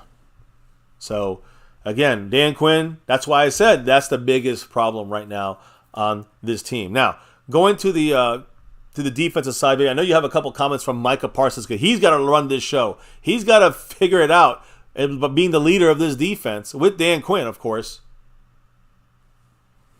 So, I know that Jaron Curse also talked. I don't know. You got to let me in, man. You got to let me out. Let me up. Who knows? Yeah, like I said, they were the only 2 defensive players who spoke today in that regard. But obviously, it's a little bit frustrating for Micah Parsons. As he said, he straight up said it. For sure, it's frustrating. But early in the season, you have to get over it quickly. You don't want it to linger on, especially when you go against a team that is fundamentally sound in the run game and pretty dynamic. We want to get over it quickly and look forward to this weekend. Yeah, well, let's get to it, Micah. Get them together. Get them going. So, and of course, Micah also adding in there, we said it before, guys, the only team that can beat us is us. Micah saying we were beating ourselves. Obviously, the penalties were a factor and people coming out of their gaps and stuff like that, but everything's fixed. It's getting fixed. And we're looking forward to proving it this week. So, he was kind of quick to correct himself there when he accidentally slipped and said, like, oh, yeah, we already fixed everything. We had it all fixed. And it's like, we're working on it. We're doing that now. That's mainly, the pass coverage stuff, digs out, whatever they got. But Dan Quinn's tweaks got to be learned, and we got to stop the damn run. So, and of course, with all the kind of changes and everything going on, and even the Trayvon injury and stuff, Micah said the energy was off. We didn't play how we did the first 2 weeks, and it's something that we're looking forward to getting back to. It's super frustrating, especially when you look at the tape. When you strive for perfection, and you're pushing forward, and you say that you want to have this identity and do those things, everyone can say it, but you've got to go out there and do it. That again, Micah is someone who I feel is not a word. He'll speak words, but he's an action kind of guy. I think he'll be showing up. He's the one that got a sack this last game. Yeah, so he said when you don't do it and you don't play up to the standard of who you want to be, you've got to look yourself in the mirror and say, I've got to be better. You've got to go out there and change, and if you don't change, we're just as normal as everyone else, and then we're never going to grow. That's right. Hey, listen, no matter how, he's played this year and last year, you can see the fact that Mike has gotten even better than he was last year, and this is him last year, dominating anyways. So he's getting better. He looks himself in the face every time he has a bad game. This game was a good game by him, but not a Micah game. Yeah, so, he also added in there, when you face reality and go out there and fix it, you become a better person and player. And man, that's who we're going to be. So, and of course, that he kind of asked, well, what do you want to be this year? And I remember the whole, McCarthy had like that little phrase he liked to say, the carpe omnia, right? Not seize the day, seize the moment. Seize everything. Seize everything. There we go. So he's, Micah added on to that a little bit. The positives of failure is that you always learn. You never really lose. You lose in a moment that sucks, but the positive is that you always learn. You never want to take a double L. Never want to lose and then not learn. You always want to lose and fix your mistakes. We're human. No one is perfect, and we played perfect ball, but last week just wasn't perfect. Far from it. And, Micah knows that. So, but yeah, that was all that he had to say about that. But he did have one final little comment here that I thought was extra funny, but was, not really related to the team or the scheme or anything. This is more of a personal one about Zeke, saying, I feel like Zeke's coming for me. He used to tell me, oh, you're lucky I'm not out there. I'd really get you. If there's ever a matchup, I'm going to be looking forward to it for sure. Zeke, everything's going to be funny to him. We miss his presence, the joy that he brings to the locker room. It's going to be fun going against him. Hey, it's going to be interesting to see Micah versus Zeke out there, right?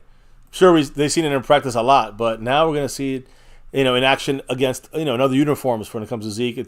It's unfortunate that this happens. We got to see Zeke in the Patriots uniform, and he had to get run into the ground, but he's looking to get a little payback, and he is ready. And we are weak in the run game, at least against the Cardinals. We better get it together, Dan Quinn. Or, Zeke will be eating Cowboys here. So we got to be careful about that. Now, when it comes to, I think J-Ron Curse also kind of put his 2 cents on something, right? Yeah. As far as, the fact that good defenses, they stay consistent and they show up every single week, right? Curse said that's definitely been the most frustrating thing. Quinn said something right before our last meeting. Defenses travel. And we didn't travel. We went out there, and instead of us being a reason we win, we're part of the reason we lost, and this hits us hard. So he also added in there, if we play our football, we're going to stop anything. It's not really about what New England does. We hope that they turn that tape on and think that, oh, that's the same thing they're getting. They're not getting anything close to that. Oh, again, Curse, he's also a guy that backs up his words. I do believe that the Cowboys, and again, I say this not just with J-Ron Curse or Micah Parsons, but I specifically know that someone like this guy right here, where is he? Here he is, Dan Quinn.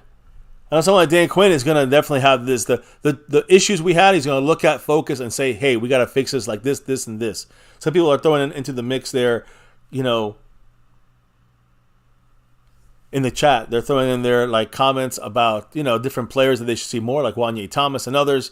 To me, it's not really about the players, or it is, but it depends how you're using them in the scheme of Dan Quinn. So I trust Dan Quinn figuring it out. I don't know if you had anything more. Yeah, I mean, he did throw out there one little blurb as far as, like, the Patriots trying to, emulate some of the things that the Cardinals obviously managed to do relatively successfully against us, right? He said, if we play our football, we're going to stop anything. It's not really about what New England does. We hope they turn that tape on and think, oh, that's the same thing that they're getting. They're not getting anything close to that. That's the repeat there. Yes, I knew we heard that. But, yeah, again, J-Ron Curse, he usually backs it up as well. He's a guy that bleeds that navy blue and silver. So Dan Quinn is the one that got to get it together and get it working. And I believe that we're in good hands here, even though, again, the last thing I saw about this run defense, we were allowing people to run the fuck all over us. Yeah, that shit must stop right now. Saying it, though, Preston's been carrying us forever. We got to help the brother out. Oh, no doubt. It's not on Micah. He got a sack with an offense that was schemed against him, against his really leading this pass rush. And, they ran the ball all over us. Now, Micah's got to do better run stopping. But we also need, that's him as an individual, but we need we need Dan Quinn to get guys in there stopping the run. Stop this shit. So, again, this is our opponent coming up. And again, when you look at our defense, the run stop is really the thing I'm focusing on. We stop the run, I think we have a chance to win a lot easier. How's that? And Bill Belichick is going to be watching. He's going to be filming. He'll be doing his thing. But the key here is how do we stack up and match up against their offense? And that's what I want to kind of finish up with tonight, guys. The offense of the Patriots. Right now, when you look at the position battle going on between our defense and their offense, the Patriots have that number 10 right there on your screen, Mac Jones, Captain Checkdown, as he's been called. The first 3 games of the season, he's thrown at least 1 touchdown each game and at least 200 yards passing. Nothing great, but pretty simple there. Most of his success comes from trying to establish the running game through their offensive scheme. And they use this offense, all right? He uses a lot of play action to help to compensate for his inability to kind of throw that deep ball accurately. Let's put it that way. The Patriots' offensive line, we're going to talk about them a little bit more in a minute, but they are capable. They're good enough to give Mac Jones enough time to throw the ball. But, again, he's already getting the ball out pretty fast. Overall, kind of like our quarterback, like Dak Prescott, getting the ball out fast, extremely quickly. He's the 3rd quickest quarterback time, as far as release in the NFL, which helps the offensive line, as we've been discussing here for our Cowboys and our offense. Similar to what we do here. That's why Dak Prescott gets the ball out quick because of the broken offensive line issues, right? And this is the way it's been that's how this offense has been kind of built throughout the offseason for this. So, Their offense is very similar, and that reminds me of the Cardinals' offense. So keep them things in mind, guys. You're going to see them with the blueprint that the Cardinals came with. So, again, they get the ball out fast. Mac Jones, number 10, is the 3rd quickest in release, which helps the offensive line. But the thing that he needs to have a nice pass, Mr. Mac Jones, he needs a clean pocket. Even in a short time, he still needs that clean pocket. If there's a guy running towards him, he doesn't really know how to throw accurately when he's getting any kind of pressure. So, yeah, he gets the ball out in 2 seconds or 2.3 seconds. But when it's a clean pocket, it's productive. When it's not a clean pocket, it don't matter how fast he gets it out. Usually not very complete. So, again, he has to have clean pockets in that short time, or his accuracy goes down the shitter. He's thrown 2 interceptions this season. He's had a couple defenders dropped the interception. We had Dak's pick with Sauce Gardner dropped. So, it happened to Dak too once. Happened a lot more to Mac Jones. And, again, guys, the missed interception last week against the Jets would have resulted in a pick 6 for New York, for the Jets. And, Patriots may have lost that game. Mac Jones single-handedly will cost you the game. And the thing about Mac Jones is you need to give him just a little pressure. Like if he gets the pressure Josh Dobbs had last week, he'll be throwing poorly in the short game, in the quick game, which is what they're going to do. Mac Jones did get lucky last week in getting the Patriots a victory or helping them get a victory 15-10 over the Jets. Again, almost that pick 6. Again, he threw barely over 50% completion rate.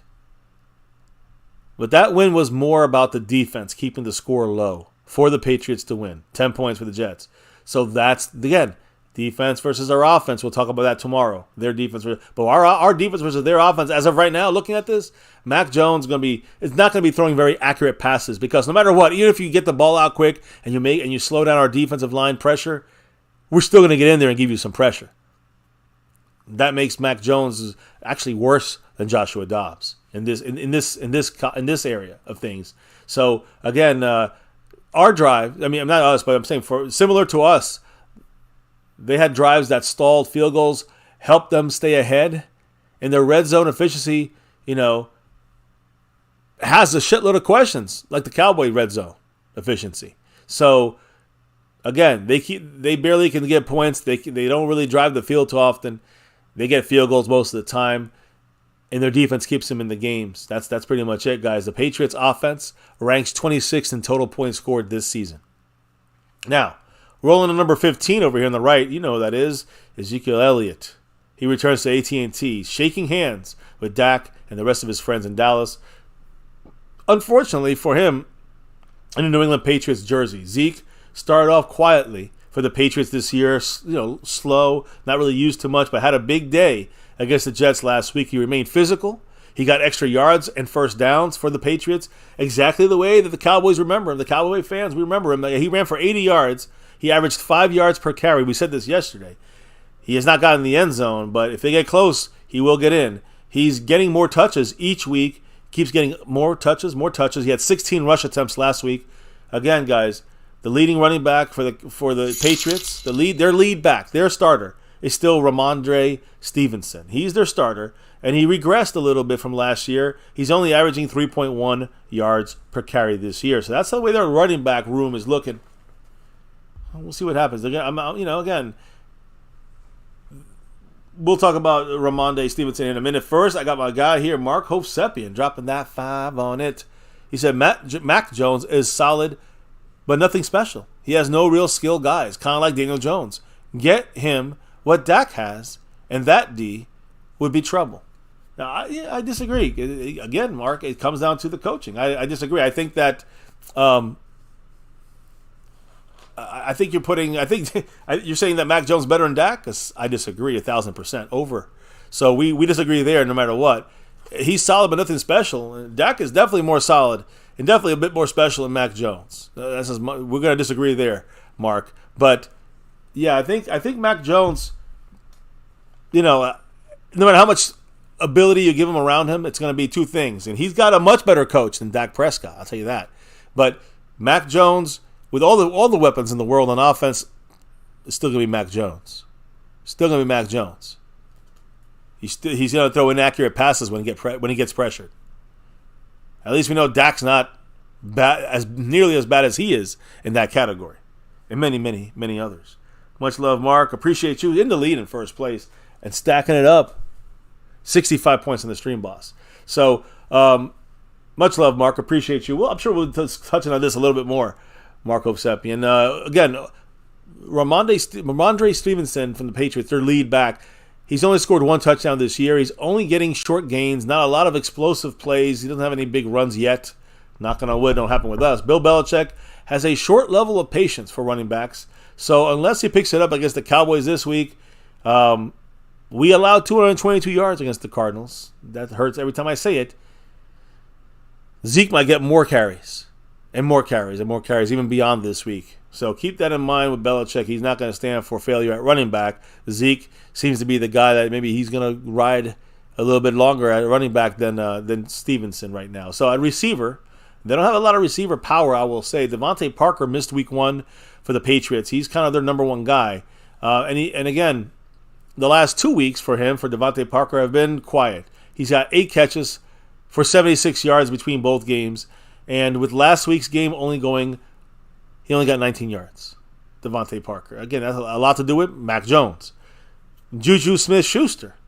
He's been Mac Jones's kind of like security blanket. He's been his go-to guy since, again, Mac Jones prefers to throw short, bang distances. We know Dak can do it short or long. He can do it whatever is asked of him in that sense. Mac Jones can't do anything going long. He's not a big, long time, big time deep threat guy. So Mac Jones prefers the quick throws. He's better at that, short distance stuff. And Smith-Schuster has, an average depth of target of barely over 5 yards, which is crazy short for it's short for a tight end. It's crazy to the bottom of the barrel when it comes to receivers. So it's not his fault. It's the design of the offense. You feel me? That's the way it works. Similarly to the way that it works for the Cowboys. You want to see Dak do this or that? Well, it's the design of the offense. You saw the design last year. Dak went, got yards down the field, slicing and dicing and being aggressive. You saw him in the first years with Kellen Moore. Now you're seeing him in the Dallas, Texas coast offense, Mark McCarthy style, getting down the field and still being productive into the red zone. Is that Dak? It's more Mike McCarthy, but again, we discussed that already. Smith-Schuster, Devontae Parker, those are their top kind of targets on their roster. Smith-Schuster last week made probably one of the most important receptions this year for them so far to keep the Patriots drive alive to kind of end that game. The only receiver that has scored a touchdown. We don't even have a receiver to score a touchdown. But the only receiver on the Patriots team that scored a touchdown is Kendrick Bourne, the Bourne identity. I'll explain more about him. But first, we got Mark Hosepian in the house, dropping that 5 on it. He said, I never said he was better. He said, you really compares Zeke to Pollard. Our top 3 receivers 100% better than what New England has. How would Dak do with those weapons? It depends on the scheme. Depends on the scheme. Now, you saw what happened last year when receivers are dropping passes. You know what I mean? Now, I'm not comparing any of these guys. I'm just saying you're making it sound like Dak has that defense. Dak has weapons. Why is Dak not as good as Mac Jones? Why can't he be better than Mac? Again, that's what it felt like you were saying, my guy, Mark. It's all good. But, again, he said that, what you're saying here is that Pollard, obviously, right now is better than Zeke. Top 3 receivers better than their top 3 receivers. It's not even close. I agree. So our offense should be doing better. It's not about Dak just airing it out for 500 yards passing, though. It's Mike McCarthy's offense. That's all. I mean, Mark, it's not about Dak. It's about the offensive scheme. That's it. And Dak's going to be efficient this year. When you compare Mac Jones and Dak Prescott, I mean, forget about the yards. Mac Jones has more yards than Dak Prescott. Great. You know who's more efficient? Dak by 1 million. We are very good. With our offense is very good. Our defense is fantastic. Our red zone coaching sucks. I'll leave it at that right there. And again, I'm saying that dropping footballs. If we had Noah Brown, dropping footballs. That's not Dak's fault. That's not Mac Jones' fault. The problem with Mac Jones is that he's under pressure, even a little pressure. No clean pocket, bad pass. That's all I'm saying. There's no comparison between Dak and Mac Jones. Same weapons, Dak is a lot better than Mac Jones. Now, I will say, I kind of wish that Dak had, Bill Belichick. Guarantee you Dak would be probably a top 5 guy every year if we had Dak with Bill Belichick. I'm just going to leave that there. Now, the receiver side of things, like I said, the Bourne identity, Kendrick Bourne. He's the only receiver for the Patriots that scored a touchdown. He plays mostly as an outside receiver, so we're going to be seeing Stephon Gilmore. We're going to see him against Deron Bland. Keep that in mind, guys. So a lot of looks. I got to keep an eye on Deron Bland as the outside cornerback. Same thing with Stephon Gilmore. I'm thinking it's going to be mostly Deron Bland against their scoring machine. 1 touchdown. Kendrick Bourne at receiver. So we'll see. Again, I think that Belichick and the offensive coaches are going to try to get Deron Bland against their best guys. So we'll see. I think they're going to try to force Deron Bland to be on Kendrick Bourne because of what the Cardinals, did with their receiving core. Got freely, open pretty easily. Got open freely last week, I guess you can say, against the Cowboy defensive backs last week. Hopefully Dan Quinn tweaked that and fixed that up a little bit. Kendrick Bourne is dangerous. I'm definitely gonna not forget about him, even though he's not really their top receiver initially planned, right, for their team. Mark Hosepian once again, dropping that 5 on it. He said, what I am saying is any quarterback needs some sort of offensive threats. Dak's 100% better than Matt, and I think his name is Mac, right, guys? It's Mac. M-A-C. Mac is a typical game, game manager. Mac has Jack. I feel bad 3 him. I think I feel bad for him. He said, I don't like Dak. There's another $2 holler, by the way. There it is. Damn. I just saw that now on my side. I didn't hear it through there. Mr. Marco Seppi, another 1-2 J. Lou dollar holler. He said, I don't like Dak, but I'm not blind. Go Cowboys. Hell yeah. I hear you. For him. Yes, I got you. Rolando in the house. Michael Donna in the house. Mac Duress Jones.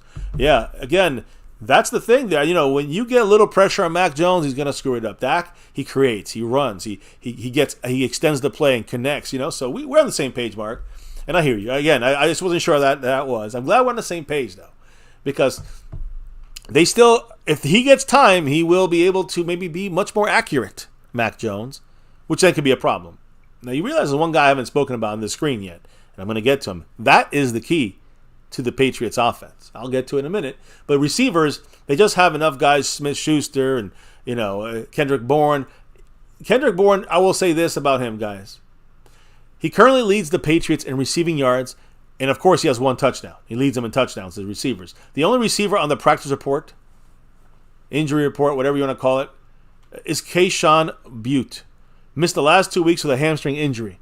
And he only has 4 targets since he's been with the Patriots. So you're looking at the 3 guys that are going to be utilized with the Patriots receiving core, and nothing scary at all. Again, if we had Trayvon Diggs, it's lockdown city. The Ron Bland got to repeat his third, fourth, and fifth, his second, third, and fourth quarter play because he was not very good in that first quarter.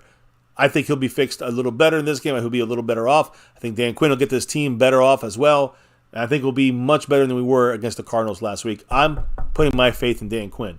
The Patriots receiving core will be definitely thinking about what the Cardinals did last week. So, again, we need more discipline on defense and better spacing, better angles by our Cowboy defensive backfield. That's going to be a point of emphasis for Dan Quinn this week, and that's what we need to do against their subpar wide receivers. Now, here's where they're not subpar, and that's at tight end.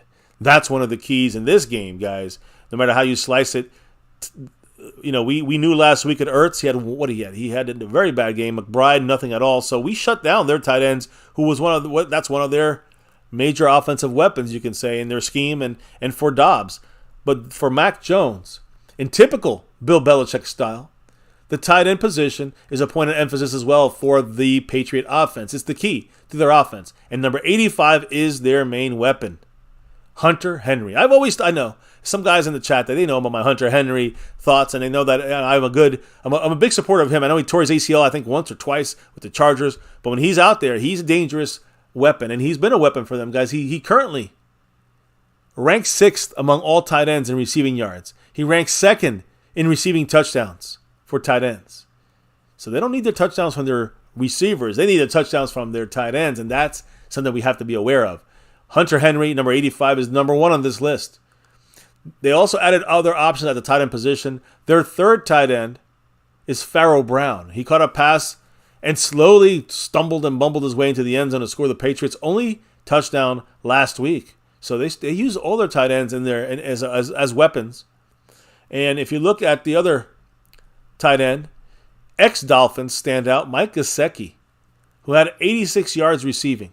Again, in the 3 games, but nonetheless, a weapon at tight end. They got a guy who scored last week at tight end. We got Hunter Henry, who ranked 6th among tight ends and receiving yards and 2nd in touchdowns. And you got Gesicki, who's got a good amount of yards as a number 2 and 3 tight ends there, alternating with Pharaoh Brown. They all are damaging defenses. They're damaging opposing defenses. And Mac Jones, all he does is check down Charlie it, right, guys? He checks it down a lot to his security blankets, specifically the tight ends. When he checks it down in the short passing game, he, again, makes moves for reliable pass-catching tight ends, and that's what Bill Belichick brought in. It makes sense to do this, right? So another effect that you can see if you compare us to last week, when it came down to slowing down Zach Ertz, which was one of Dobbs' security blankets. Zach Ertz was shut down. He only had 1 catch for 6 yards. Thank you, J-Ron Curse. And that's what's going to happen. Again, it's never a secret here. Whenever J-Ron Curse is not injured and he's in the game, he will shut down the opposing tight end. I mean, I've never seen a tight end eraser like J-Ron Curse in my life. He did it last week again. He did it the whole season. He's done it the whole season last year and the year before that. Check the numbers. Check the stats. Give me a name. Give me George Kittle. Wipe them out in the playoffs 2 years in a row. No big stats for Kittle. Look at Kelsey from the Chiefs. Blanketed him. Got nothing from him. Waller with the Raiders and the Giants, nothing. Guys, I mean, I got Ertz. I got when he went to the with the Eagles and Cardinals. We got Dalton. What's his name? The Dallas Goedert shut down by Jaron Kearse. You guys don't believe me? Check it out. I'm telling you. Give me more names. Jaron Kearse shut him down. I have no fear in Hunter Henry when Jaron Kearse is in the game, baby. That's the way I'm running this, baby. So, yeah, we slow down Zach Ertz. We slow down every freaking tight end in the NFL because of Jaron Kearse shutting down these guys, the tight end position, quickly. That's an unbelievable piece to have on your team for Dan Quinn. And Jaron Kearse, I know he used to be 27, but now he's number 1, will be shutting down. They're one of their number 1 targets. In the passing game, number 85, Hunter Henry, shut down by Jaron Kearse.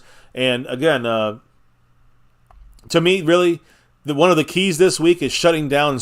Listen, Pharaoh Brown's not going to be in there much, but he can. If he's goal line, he's going to try to get some touchdowns there. You got to make sure you keep an eye on him in those short yardage and goal line situations. Mike Gesicki gets those yards. He's athletic. Got to keep an eye on him. And of course, 85 Hunter Henry, their best really offensive weapon, you can say, especially in the passing game. And that's why we got to have our three-headed. They have their three-headed monster. We are our 3 safeties, led by Jaron Kearse. Shut these mother effers down. Mainly Hunter Henry, but Gesicki and Pharaoh Brown also guys we got to shut down. So that's kind of how that looks there. Again, Henry and Gesicki will probably be used in a big role under Belichick and his thoughts, or the offensive coordinator, what they want to do. But again, they're not going to want to. I don't think Mac Jones is going to be targeting the receivers as much, other than checkdowns and short 3, 4, 5 yard plays. I think that's going to be something the Cowboys will be slowing down or stopping the entire game. I truly believe that. But they're going to try to do some mismatch stuff with both these tight ends. I will say more in the middle of the field with those tight ends, both of them. I have no fear in the fact that I know that Jaron Kearse will shut it down. I maybe have a little more fear with trying to shut down Gesicki, but we'll see. I'm good. I feel good about our defensive backs when it comes to stopping tight ends. Mac Jones, when it comes to the offensive line, has been sacked the 8th most in the NFL, and last week they allowed a total of 13 pressures in their quick offense. The Jets still got 13 pressures against them. That's going to be the big problem, guys, for this entire offense of the Patriots. Now, they're going to see what the Cardinals did last week, which has some blueprint in there. But if the Cowboys made the proper adjustments on defense with Dan Quinn, they're going to be, every time they throw, it's going to be a problem for Mac Jones. Again, if Mac Jones can't get that ball out quickly, it's over. If they try to throw the ball, and again, like I said, Cole Strange has been struggling at when it comes to his gameplay. He's also injured. He left the game early last week. So again, I talked about their cornerback. Keep an eye on him. Cole Strange is their starter. Hasn't playing good. They had their backup in there. So whether it's Strange or a backup, it's going to be hard sledding for the New England Patriot offensive line. They're also missing, and as I mentioned it earlier today when it came to the injury list, Sidney Sal is out with a concussion right now. So now their left tackle, Trent Brown, really one of their better offensive linemen, had a bad year last year, but played a clean game last week against the Jets. So they got some decent offensive linemen, but they're also missing, I think, 2 starters, if not, or at least possibly missing 2 starters this week. So I will say they're probably, when they're healthy, they're probably a little above average and capable. But when they have injuries, it has holes. And also, just so you guys know, even though Zeke got 80 yards and he had 5 yards per carry, they're not an efficient run-blocking offensive line, which helps the Cowboys maybe slow down their run game. That's the hope. The Patriots' offense, when it comes to scoring, they score an average of 17 points per game. The Cowboy defense is allowing an average of 12 points per game. When you look at it, 17 points per game is the 6th worst in the NFL as far as offensive points. The 6th worst offense in the NFL, the Patriots. The Cowboys have the 3rd best defense when it comes to allowing points at 12 per game. So the Patriots should not be able to score points. I mean, at least the Cardinals scored points against the Giants and Washington. The Patriots don't score points that often. So they're going to have to Their defense is going to be solid. Their offense is their weakness. We know our defense is supposed to be our strength. The defense needs to show up. Dan Quinn and that run defense needs to do it in this time. If we get them stopped on the ground, we should be good to go in this game going forward. So, again, they try to throw the ball, be pressuring them, inaccurate passes, and that's the game as far as I'm concerned, guys. That's pretty much it. So, speaking of pretty much it, that's a wrap here in MCF, guys. Not quickie tonight, but definitely quicker than usual, especially for a big breakdown like this. Big shout-outs to everybody in the house, hitting that like, hit subscribe, hitting that notification bell here with us on My Cowboys Family. Again, I'm going to do the shout-outs and the comments here in a moment. Much love, of course, to the people repping the board here. Sponsor of the week, Mr. Snug X, repping that star for everything. You know why he's here. Again, he's not only the representative on that side of the board, he's also the man with the crown on his head, the Cash App King, Snug X. Yes, 7 weeks in a row. He's trying to go for that Aikman 8, but right now we have a new leader in the house, and his name is El Fuego. He's on fire, guys. El Fuego 2.0. Much love with the drop in the Cash App. Gives him the lead against, Cat 52. Second place in the Cash App side. El Fuego burning it up out there. Marco Seppian. You see him here. 77 Tyron Smith points on the Stream Boss. He's also number 1 on the overall board. The man, Marco Seppian, appreciate you repping it here on multiple boards. And as I take this Patriots offense out of here and got Dan Quinn, he's got to be changing. He's got to fix this. And when he does, it's shutdown city, guys. Don't forget the godfather right now of the gifting memberships. Skeptical fan, Jason Renfro. Of course, we had a couple others there repping the board, like Ron the Don. But now we have De Lunatic, the godfather, the champion this week, the king of the gifting membership side of things. And battle's still up there, guys. Jason Renfro in second. In first place, Brandon James Shea, repping that first place spot as the gifting leader. Truly cannot do this without your guys' love and support. Thank you. Now, let me look at the chat here real quick and shout out some people. I'll do some of the comments as I get lower. I'm going all the way to the top of my list. El Fuego. Amazing games. Much love. Rolando Rodriguez. The collision time, right? Zeke and Micah. Azteca Aguilar here. Yeah, no excuses. Frank Moyer, what's up, man? Yes, we did do those cards you sent us to give away. We have the winners. I think we sent them all out but one. We're still waiting for the address. We got everything else done, bro. Thank you. And we did it at the end of the game. If you want to watch it, it's at the end of the game. El Fuego in the house. Amazing games. Frank Moyer. Lost in Translation podcast. Snug X in the house. Yes, I think you missed the wife. She just ran. She had to get a little sleep there before the end of the stream. So much love to Snug X in the house. You know who he is, right? Cash App King, 7 straight weeks. The sponsor of the week. Yep, Frank Moyer. I mentioned Juju Smith-Schuster as well. Much love to Mark Hovsepian repping it here. Stoned Immaculate. Yes, beat the Patriots. Let's go Cowboys. Rolando Asmodeus said this is going to be a pretty tough game after eating humble pie. I trust will prevail. The fact that we had to eat humble pie is why this team, our Cowboy team, better. If we're not ready, and I think we got to get the reality of what this team's really about. And it's not as good as we thought it was going to be. Unfortunately, fooled again, right? Mike Aldana in the house had never relied on a cowbell running back for any of his teams. Always had a running back by committee. Facts right there. Mark dropping the love, but dropping the knowledge and the discussion. Much love to Mr. Mark Hovsepian. Drums and Cowboys here with us. Funny how even after 2 offensive play callers, the guy's questionable throw into triple coverage is never Dak's fault. Drums and Cowboys. That was Dak's fault. But it's shitty play calling. Dak shouldn't have thrown it. I mean, again, that's on Dak. Was that the game? If that's the game, then we got bigger problems. Because that would get us in that situation against the Cardinals. That shit was bad play calling in the red zone for 3 weeks straight. Not one game, not one pass. 3 weeks straight of bad red zone play calling. That's the problem, Drums and Cowboys.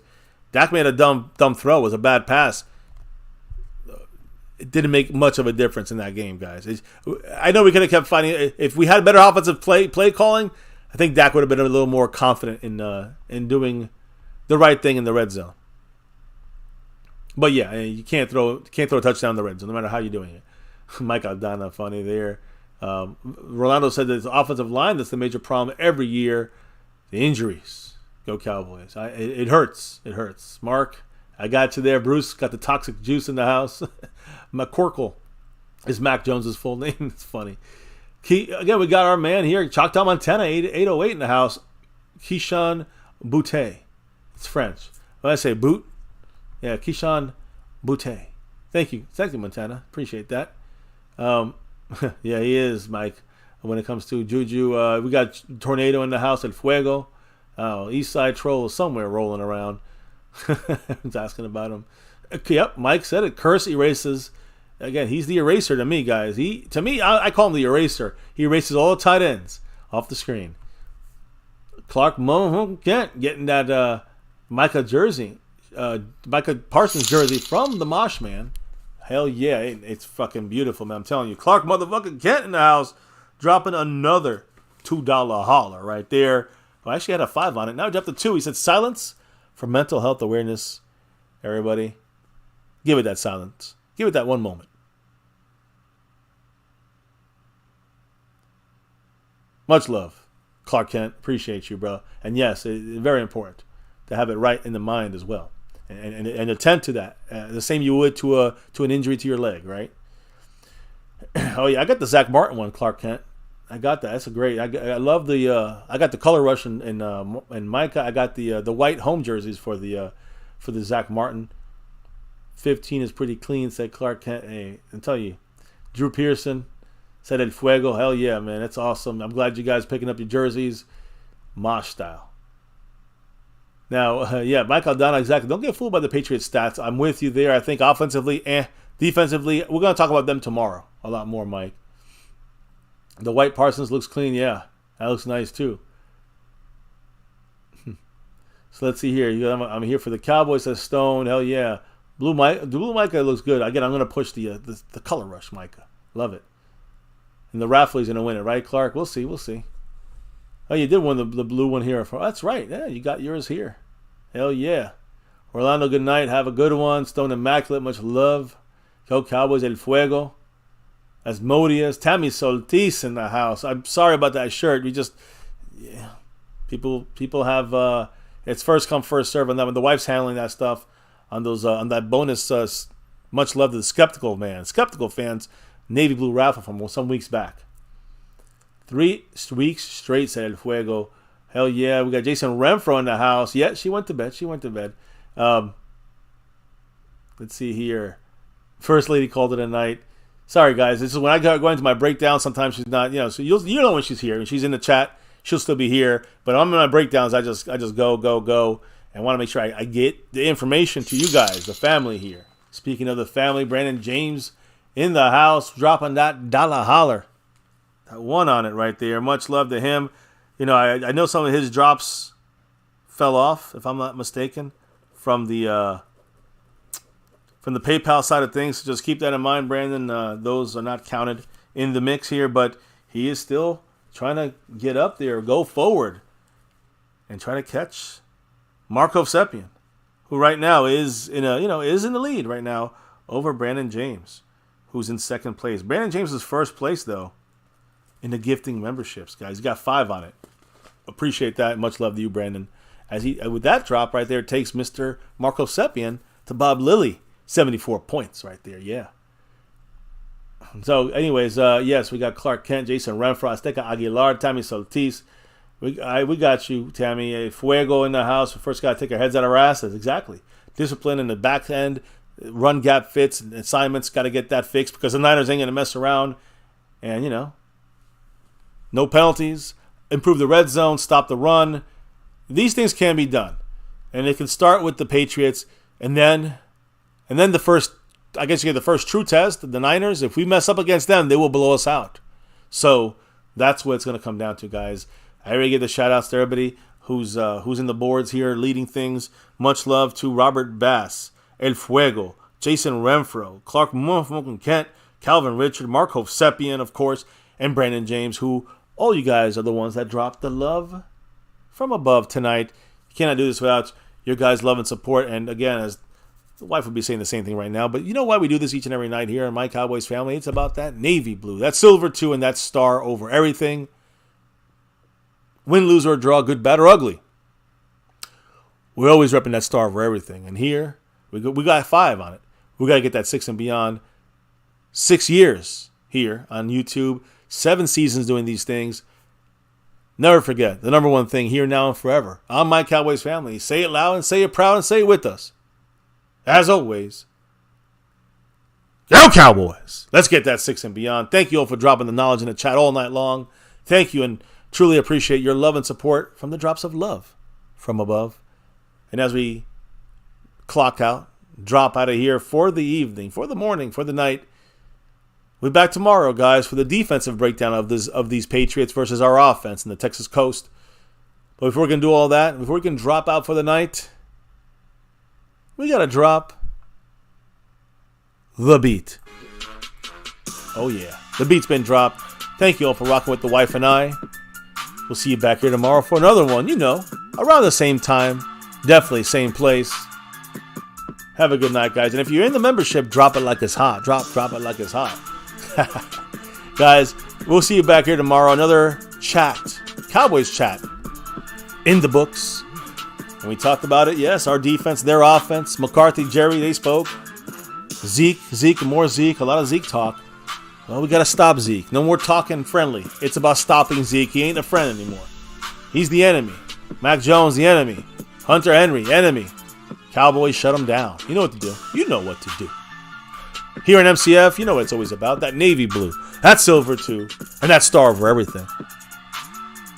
Never ever forget the number one thing right here on this channel. Right here on My Cowboys Family. Much love to everyone in the house. We'll see you back here tomorrow for another one. Make sure you don't forget to hit that like, to hit that subscribe, and hit that notification bell right here for this stream, this channel. Keep it growing, keep it flowing. Guys, we'll see you tomorrow. Have a good night. Stay safe. Peace out. And never, ever forget, go Cowboys! Monk on the beat.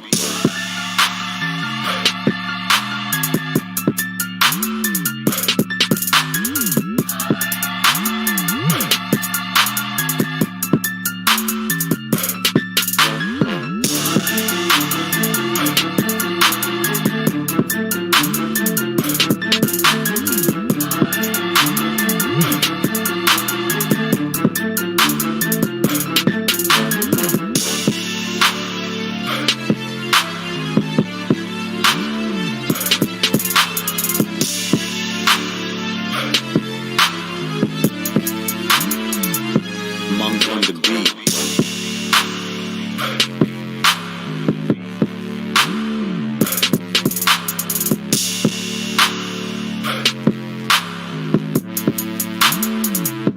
Monk on the beat.